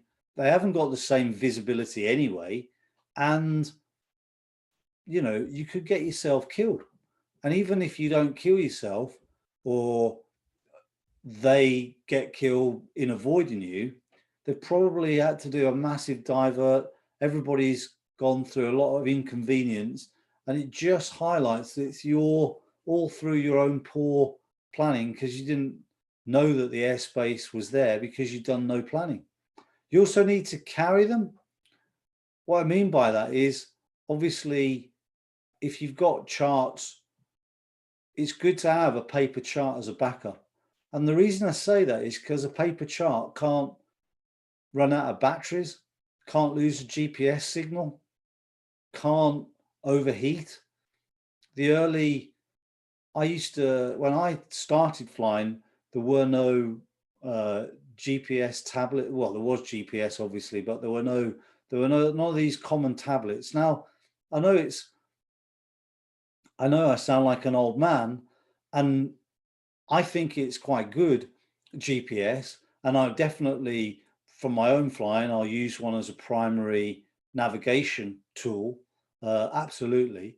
But I will also replicate that flight onto a paper chart and keep it in a knee pocket or on the passenger seat if I'm flying solo in an enclosed cockpit aircraft or whatever, just so that I know that if it all goes wrong, I can just go, oh yeah, I'm supposed to be flying, 180 for 10 minutes or whatever. Just not only is it professional and it keeps you out of trouble, but it also means that you're not massively flustered, because at the moment, if you haven't got that backup and your primary system goes tits up, you're going to just feel all at sea, and that cannot feel particularly nice. The important thing is also that you should note the information on it. So, for example, do you need to call the airfield that you're going to? What's the circuit height? How do you join? What are the local restrictions? Typically, that's noise restrictions. And that's important because it's also somewhere where you're going visually to look.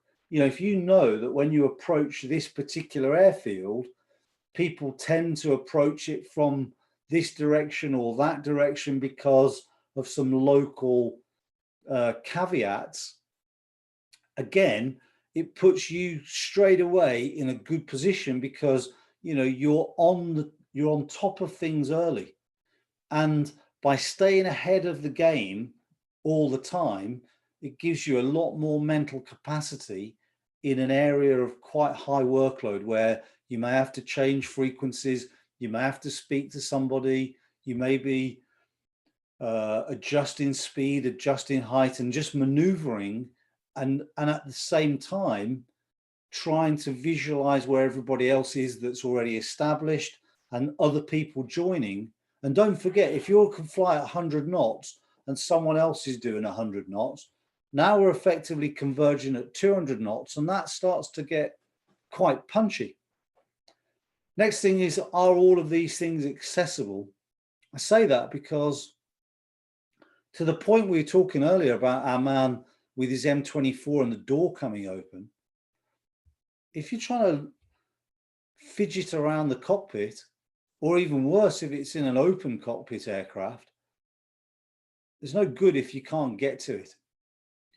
Do you need to file a flight plan? Very seldom do you need to file a flight plan, in truth, but again, it's important that if you do need to, then you do it. Otherwise, potentially you'll get jets scrambled to intercept you. And then cockpit management, again, that's more importance really in open aircraft, where I tend to fly open aircraft with a knee pocket, which is kind of a plastic window, so I can stick a chart in there and see it through the plastic window. It means that the chart's not flapping around everywhere. Aerodrome planning, again, that just I put that slide in there really just to again highlight the fact that some areas of the airfield, it's not just the plate when we need to think about whether we're going to one area of the airfield for the circuit, but also things like, is the grass long or wet? Where do you park? How much of that runway can we use, or are there areas where we can't use? Is the bits where they're rough? There's quite a lot to that, which are all going to be in an airfield plate. Next thing, route planning. Obviously, you've drawn lines on a chart or put your route on your GPS, but things that you should be looking for along those routes, along those lines are, what hazards are there? So what I mean to say is, are you going to fly through a gliding site? where there's, you know, winch launches to whatever 1,000 feet. Are you going to fly like in the UK? We've got a massive area down on Salisbury Plain, down near Boscombe and Thruxton, which is, you know, a military training area where, you know, they'll have tanks and live firing going on, and you don't want to be in that piece of the United Kingdom at the wrong time. Airspace, we've talked about the usual restrictions of that. What heights do you need to be flying at? If you use an aeronautical chart, typically we'll either use a half mil or a quarter mil topo. What's the safety altitude? That's normally quoted in the little box. And if you're flying less than the safety altitude, you need to obviously be then ensuring, if we went back to our weather question about how much vis do we need, probably you want to use, you know, a more conservative number if you're flying below the safety altitude.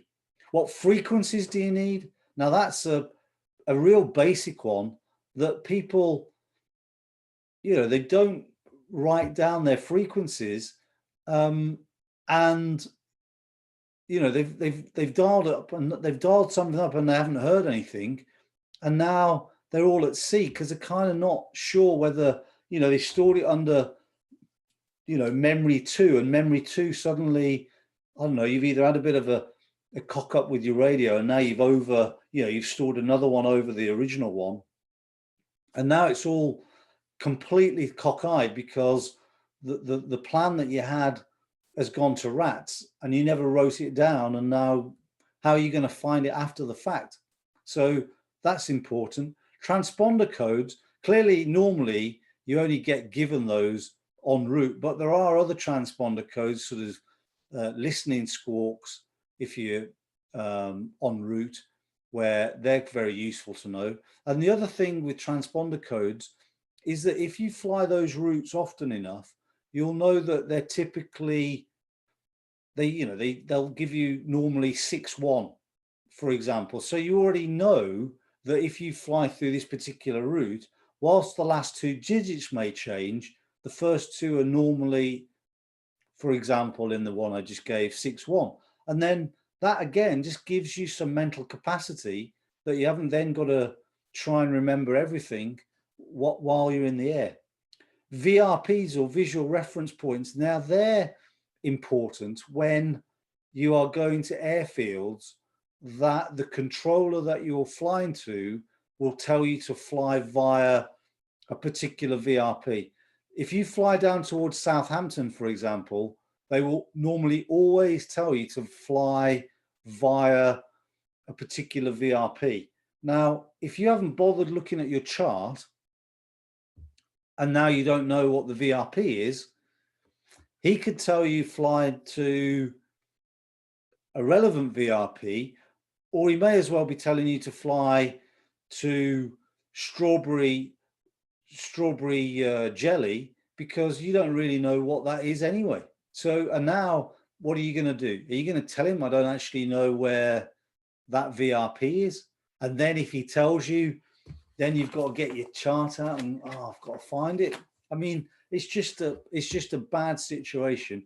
And also, if you're asking, normally the reason that you're asking permission to go that way is so that you can get a permission to transit some airspace.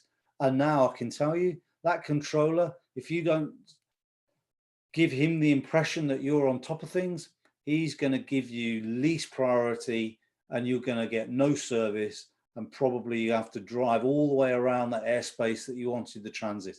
So stay on top of things. GPS, is it programmed? Now I say that, it sounds a little bit obvious, but for example, if you're going to use GPS, you need to make sure that the route's stored, because sometimes I've got people where I've got in the aircraft, they've said go flying. This is typically something called Sky Demon. They say go flying, and actually there's just nothing. They haven't actually stored their route. They've now just got a picture of their aircraft and, you know, infinite sky. Again, distraction at the wrong time. And then finally on here, because all of this is VFR, and normally that takes place in daytime. When is that? Or rather, most VFR flights for our purposes are daytime. So we need to know when daytime ends, because with all of our faffing around, there's no point trying to get home, especially if we're into a headwind, and it's sod's law. It's always a headwind when you need to make time, and then you don't get home before official daytime ends, and obviously then it gets gloomy, and now we're all at sea again. Threat and error management is a kind of modern term, taken over a little bit, I suppose, from the old term of airmanship. What it means is really, from a flight planning perspective, obviously we've got little things, like, well, I say little things. This is a slide that I ripped off from Gasco, and they were talking about things that can happen when you're checking the aircraft. So, for example, this glider pilot, they've got a dolly, and obviously if it doesn't take that off before he goes flying, then that's not going to be good news for him. So what do? Look, they paint it a bright color. They've got a particular routine, or maybe it's a checklist item, and they make sure they don't get distracted, so that they always make sure they take it off. But as far as our flight plan might be concerned, we might like to think about eventualities. So an eventualities brief, so i.e. if the engine fails or if the door opens, what am I going to do? And in this case, this is, as you can see, a Gasco ripped off slide. They highlight that this pilot of Bravo Tango Alpha Lima landed here, having taken off from Shobden here, and he had an engine failure, and the guy landed in the field here. And he, when they interviewed him, when the AIB interviewed him, the pilot said the reason he thought he managed to pull off a successful emergency landing, such that he did, and the aircraft was completely undamaged, was because prior to going flying, he always went through his drill was, if the engine fails, that's the field that I'm going into. So he already had planned where he was going, so that when the problem actually did happen, it wasn't a drama, there wasn't any thinking, he just went into an automated kind of mode and pulled off a successful forced landing. If we go back to this here, they talk about threat and error management, and what they suggest is that during your pre-flight or away from any aviation activities, so maybe just during the middle of the week, just think about what you would do in the event of one of these things. So, if, for example, you have some bad weather avoidance or CFIT avoidance, I guess, in gyroplane terms, that might be an unusual attitude. You might pick some of these and either decide to practice them for real with an instructor, or maybe you'll just verbalize what you might do and go through the motions of a cockpit drill, to make sure that your success of doing it for real, should it ever happen, is increased. So, having said all of that, if we go back to November 498 Alpha Golf, how could it have been avoided? Well, if you remember, when we looked at, let me just go back to here. If we go back to the pilot's own report here, you might see that actually, first of all, he said that his tablet failed. Well, of course, because it ran out of battery.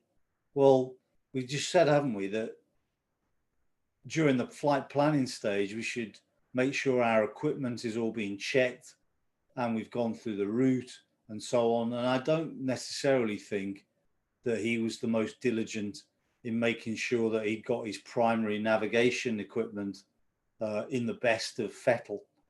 The second thing is he had no backup. I mean, his backup, as he said, was, let me just try and find that bit of paper, because it is quite amazing to me that he actually says all of this. And that is that he says that, sorry, I'm aware that I am wittering. 1 second. Let me just find this. Oh, I can't find it actually. I think it's on our slide.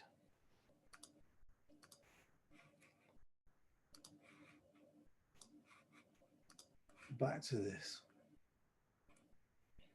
If you remember when we were reading his synopsis here in the actual report, what it actually said was that his backup plan was to give his mobile phone to his wife so his wife could read from his mobile phone. But of course, if he'd had there's two things.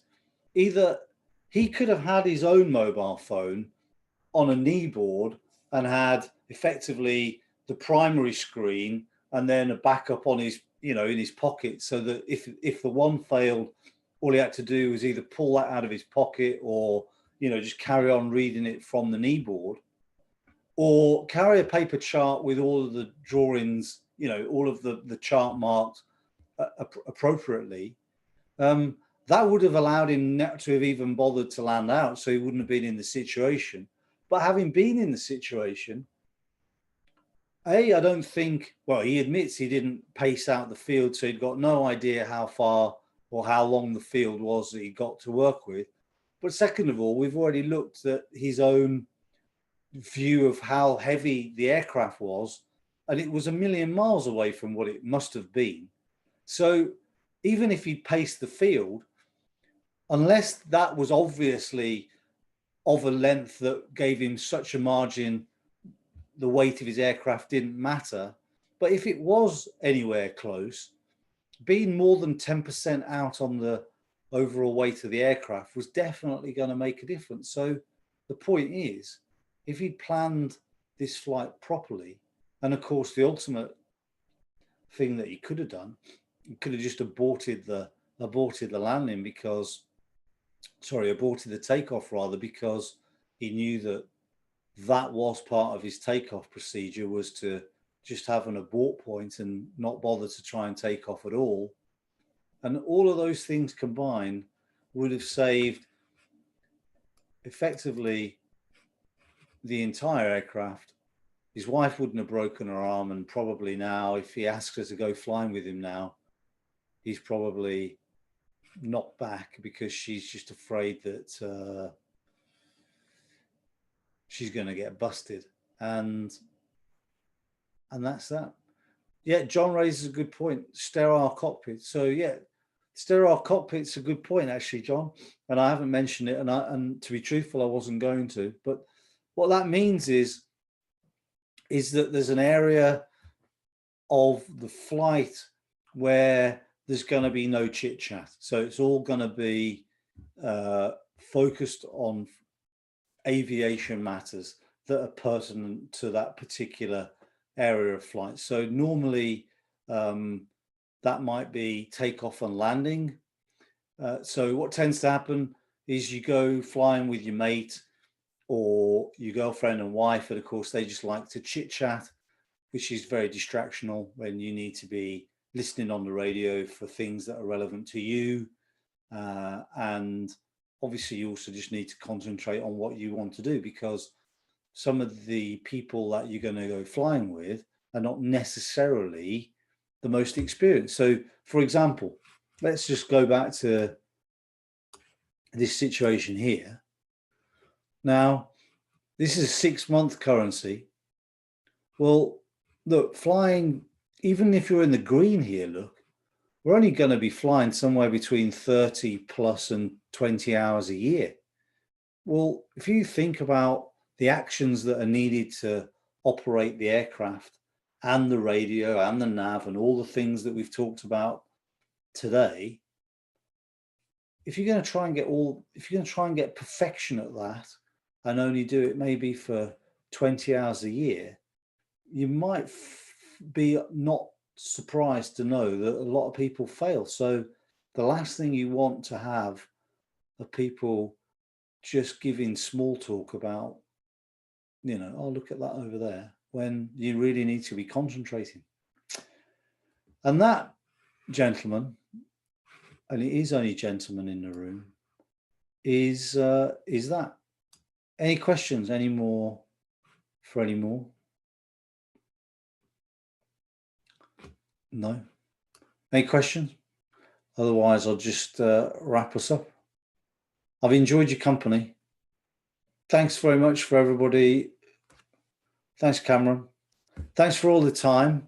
And I hope it's been useful. Nothing, as I said from the beginning, nothing in that was ever going to be a revelation. None of it should have been new. And hopefully it's just something to keep your mind on the task. Yeah, thanks, John. Appreciate you coming. Thanks, Cameron.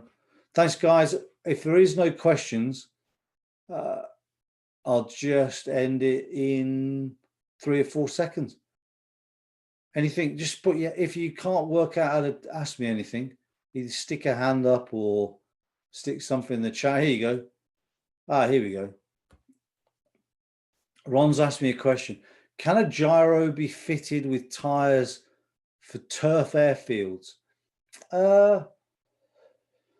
Well, the honest answer is that I guess you're meaning sort of like tundra tires, a little bit like you see on STOL airplanes. Let me show you. Actually, I am looking for, yeah, exactly.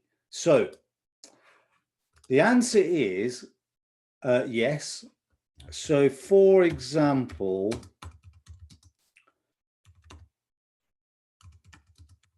I'm just looking on Google to try and find a picture. Here you go. Now, as it happens, I've flown one of these when I get it up. Oh, didn't go to what I think. Bear with me. It'll all be worth it in the end. I'm going to save the image and then bring the image up.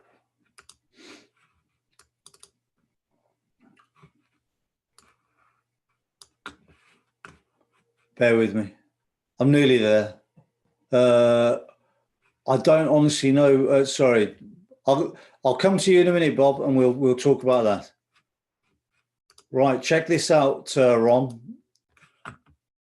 Boom. Now then, I've flown one of those. It's called an MTO Free, F-R-E-E, and they're actually super good fun, actually. Although I can tell you for certain that the maximum speed that you really want to be flying them at is about 60 miles an hour, because your face just gets filled in with the wind. Really good fun.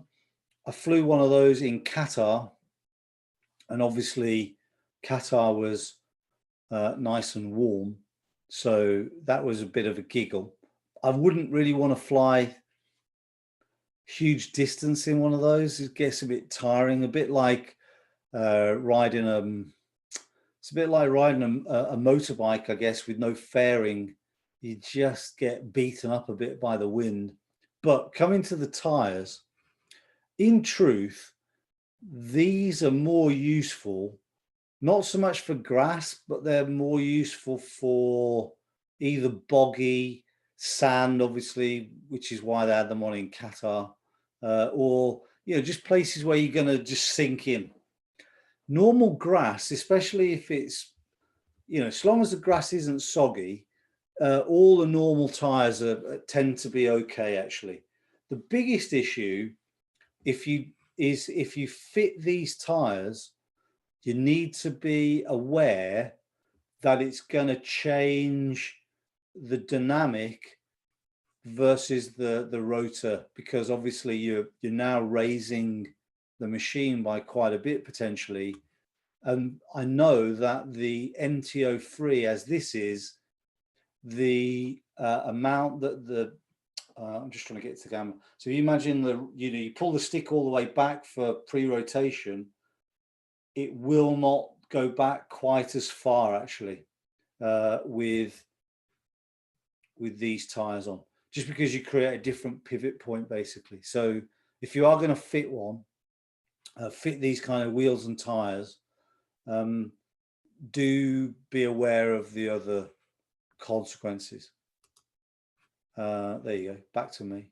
So next question was about auto gyro, and the truth is I don't know.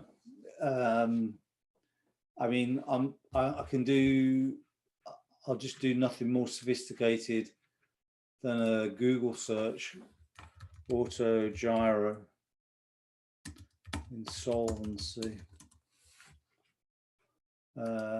No, I haven't got any more news there, Bob.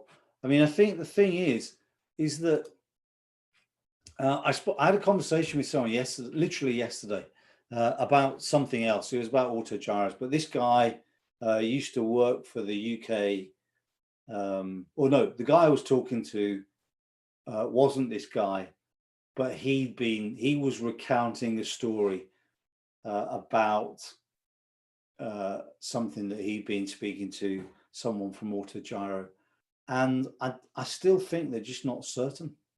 The problem for them, and this is I think going to be a real problem for them, is that if you look at Europe, we're all in lockdown.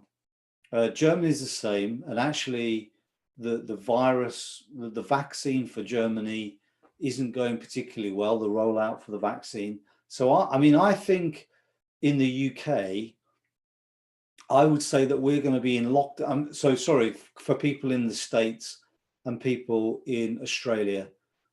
In Europe, we're in various stages of lockdown, which basically mean you can't leave the house for anything other than buying essential food items, going to work, and then only if you can't work at home, and you can do a bit of local exercise. So you can't go flying for fun, and clearly you're not going to be buying an auto gyro in this environment.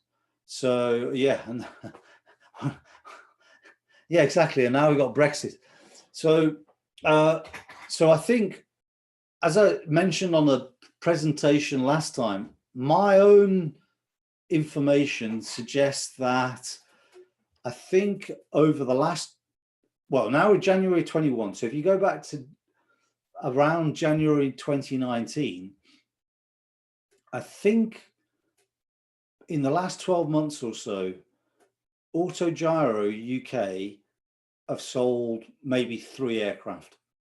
And that's not enough to keep the doors open. And in fact, it didn't, because they closed their UK base, and effectively now they operate from the guy's home. Obviously, the factory, I don't see where they're selling aircraft. Cheers, John. Appreciate that. John's off to go to bed.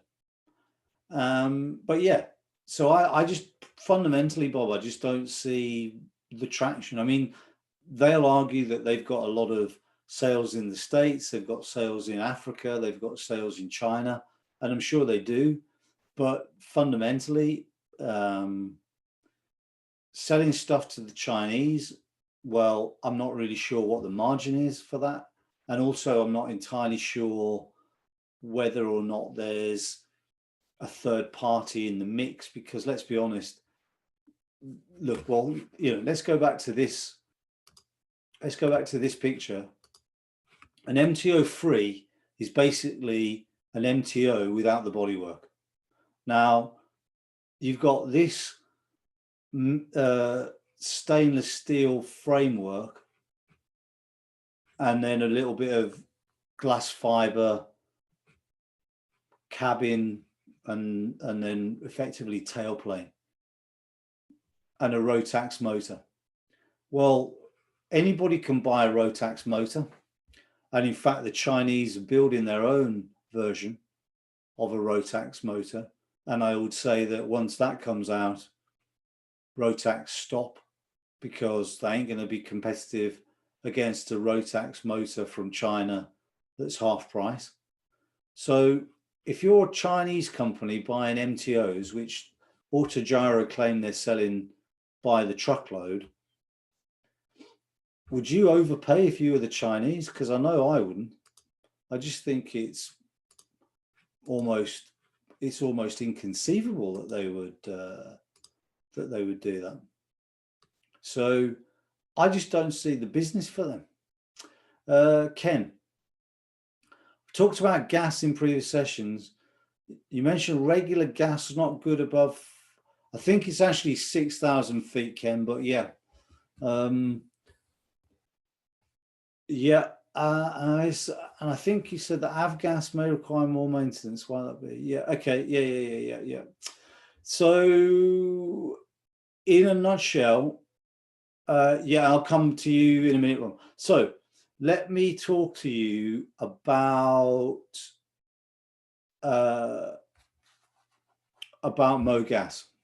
So the problem is, and I'm just, while you're, let me just end, so you can look at me for a while. If I'm not looking at the camera, it's because I'm looking at the website so I can find some documentation on this. But basically, so the first question is about the height. The problem for MoGas is that because the fuel evaporates at a different density altitude, you end up with air bubbles in it. And then, of course, the problem is then, here we go.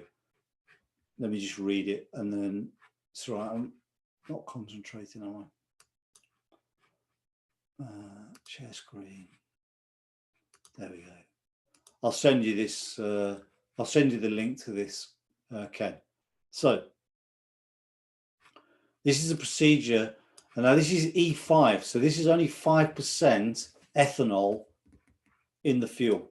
So the problem is with the ethanol is that basically it's got a very low boiling point. And of course, as you go higher, the pressure reduces. And so therefore the thing effectively goes back to a gas is the bottom line. So let me just see here where they tell me. There you go. Use of 5% ethanol MoGas. This is obviously just in terms of when they talk about legality. This is only UK, but basically they're saying if it's only legal in the UK, if the aircraft specifically been approved for it, it needs to be fresh and clean and water free and not exceed 5%. And the reason for the fresh clean is because it tends to go off very quickly. And so if you leave your aircraft for a while, the quality of the fuel degrades. They don't like the tank temperature above 20 degrees. So for example, if you left your aircraft on the ramp in the baking sun of the summer, in the UK, 20 degrees, even in the UK, 20 degrees is going to be applicable, but definitely in places like Australia or in States, you're going to get way above that.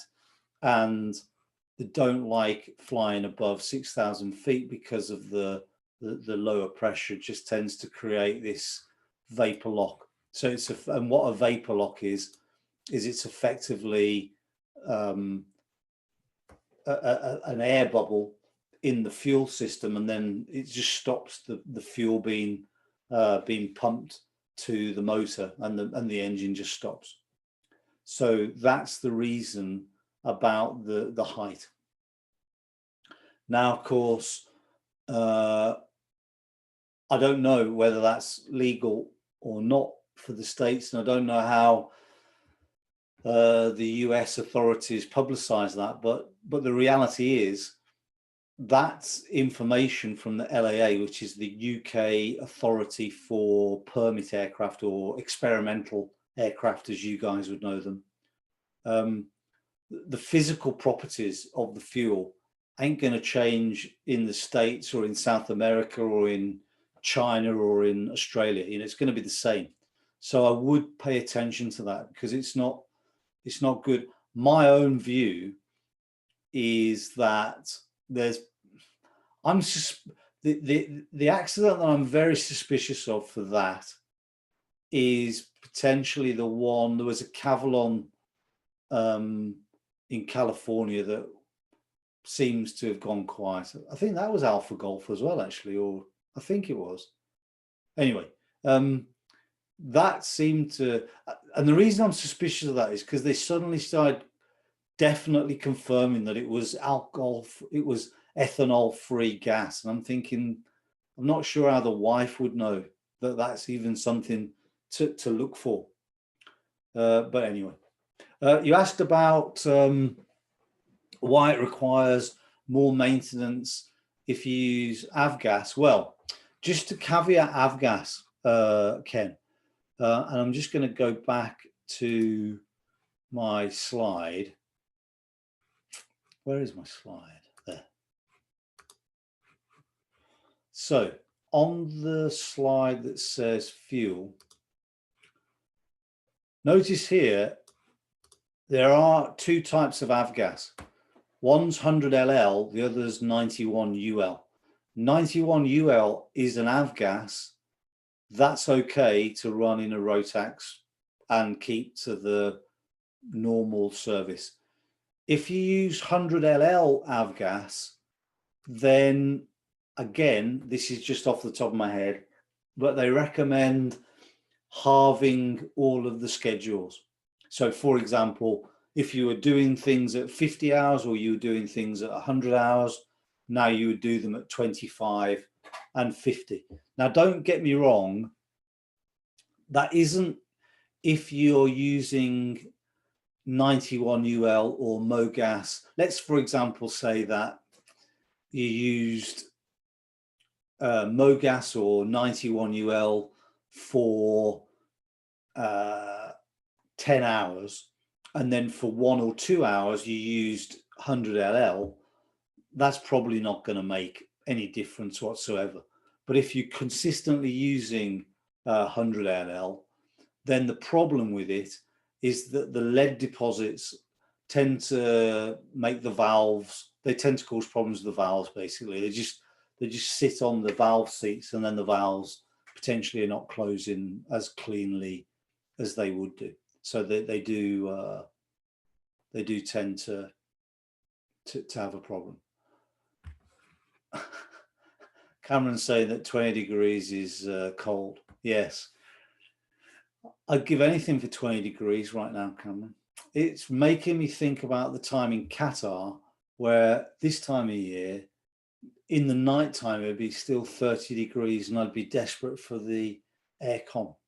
Right, Ron's asking about helmets. Yes, I do have some opinions, and once again, I'll faff to the web.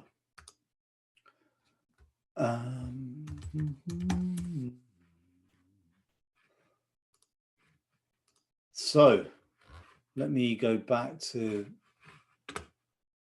where am I? I've lost my seminar. Here I am. So now I haven't instructed physically in an aircraft for about a year, actually, because of the virus and so on. But all of my prior flying was with these Flycom helmets, and in particular, let me just show you. There you go. It's these things here. these helmets here. So you definitely, I'm sure, have these in the States. And I don't know why that's not getting big, but it isn't. Helmets GA. Let's see whether they come. These are the things anyway. They're a bit expensive. I mean, as you can see, they're, what's that? That's going to be nearly 600 quid. So 600 quid's about $750, I think, if my maths is any good. Let's have a look. 600 quid, what is it, about 1.36, I think, right now? No, it's $800. So it's $800 for a new one. You can get them secondhand on a website. Let me just try and find the, if you can see the chat here. If you go to this website,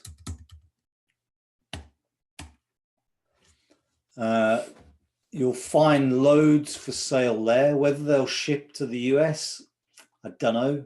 Probably. I mean, it's not exactly a third world country, so there'll be plenty of shippers or couriers, DHL, UPS, shipping to the States. Might be a bit expensive, but there you go. You'll probably get them for about 300 quid for a nice used one. Is about the right money. The only other people that do helmets are they're called Micro Avionics. That's another company. There is a bit of a caution though, and that is these companies used to be UK companies. So they used to basically be small, pretty much one man bands. Basically, he was probably an electronics guy, and made these because it's a fairly niche market. However, most of these companies have been bought by the Chinese. Now, there's nothing necessarily, I've got to say, let's be honest, China's getting on, they reckon, for the biggest economy to overtake the US shortly. The people that populate their industries are smart people. I mean, if you go to the UK big universities like Oxford or Cambridge, plenty of Chinese students in Oxford and Cambridge, and I'm sure there's plenty of Chinese students in MIT, Berkeley, or Harvard. They're all smart people. They've got a lot of industrial capacity. So there's no reason why these things are going to be substandard. But by the same token, I'm just not sure, the motivation, because by the same token, if they want to be good, I'm sure they can be absolutely first rate. But that said, they could equally be, like you get from a Christmas cracker. And I haven't used a new one. All of mine were older ones. Terms of heated suits, I don't. So I'm just going to go back to. There you go. Go to the web. Blue Sky Blue. There you go. I used to use. Well, I still do. I use these suits. This is the suit that I actually use. Do they sell it anymore? Oh, yes, here you go, DBX. That's a suit. That's a suit I use in the UK. There's the clear pockets for putting a chart in the knee, which is quite useful. That's a 4-layer suit. So regardless of what their marketing chat says, you can definitely fly comfortably with decent layers. So, like this, with a t-shirt, maybe a thermal underwear t-shirt and a sort of fleece underneath that. You can go to 0 degrees. and do an hour and a bit. It's a lot more comfortable with a heated suit. And if you're going to use a heated suit, I would suggest, just trying to think of the brand. It's basically motorcycle clothing. I know, I think it's cool.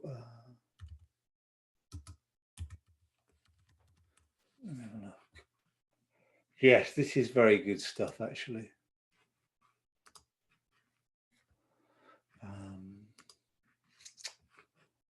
This is what I use. It's called Keis, Keis. It's good because you can either use it plugged in directly to the aircraft, or if the aircraft hasn't got the loom, the power loom to power up the heating, you can get a battery pack and charger. Now I use not that. What do I use? That's what I use.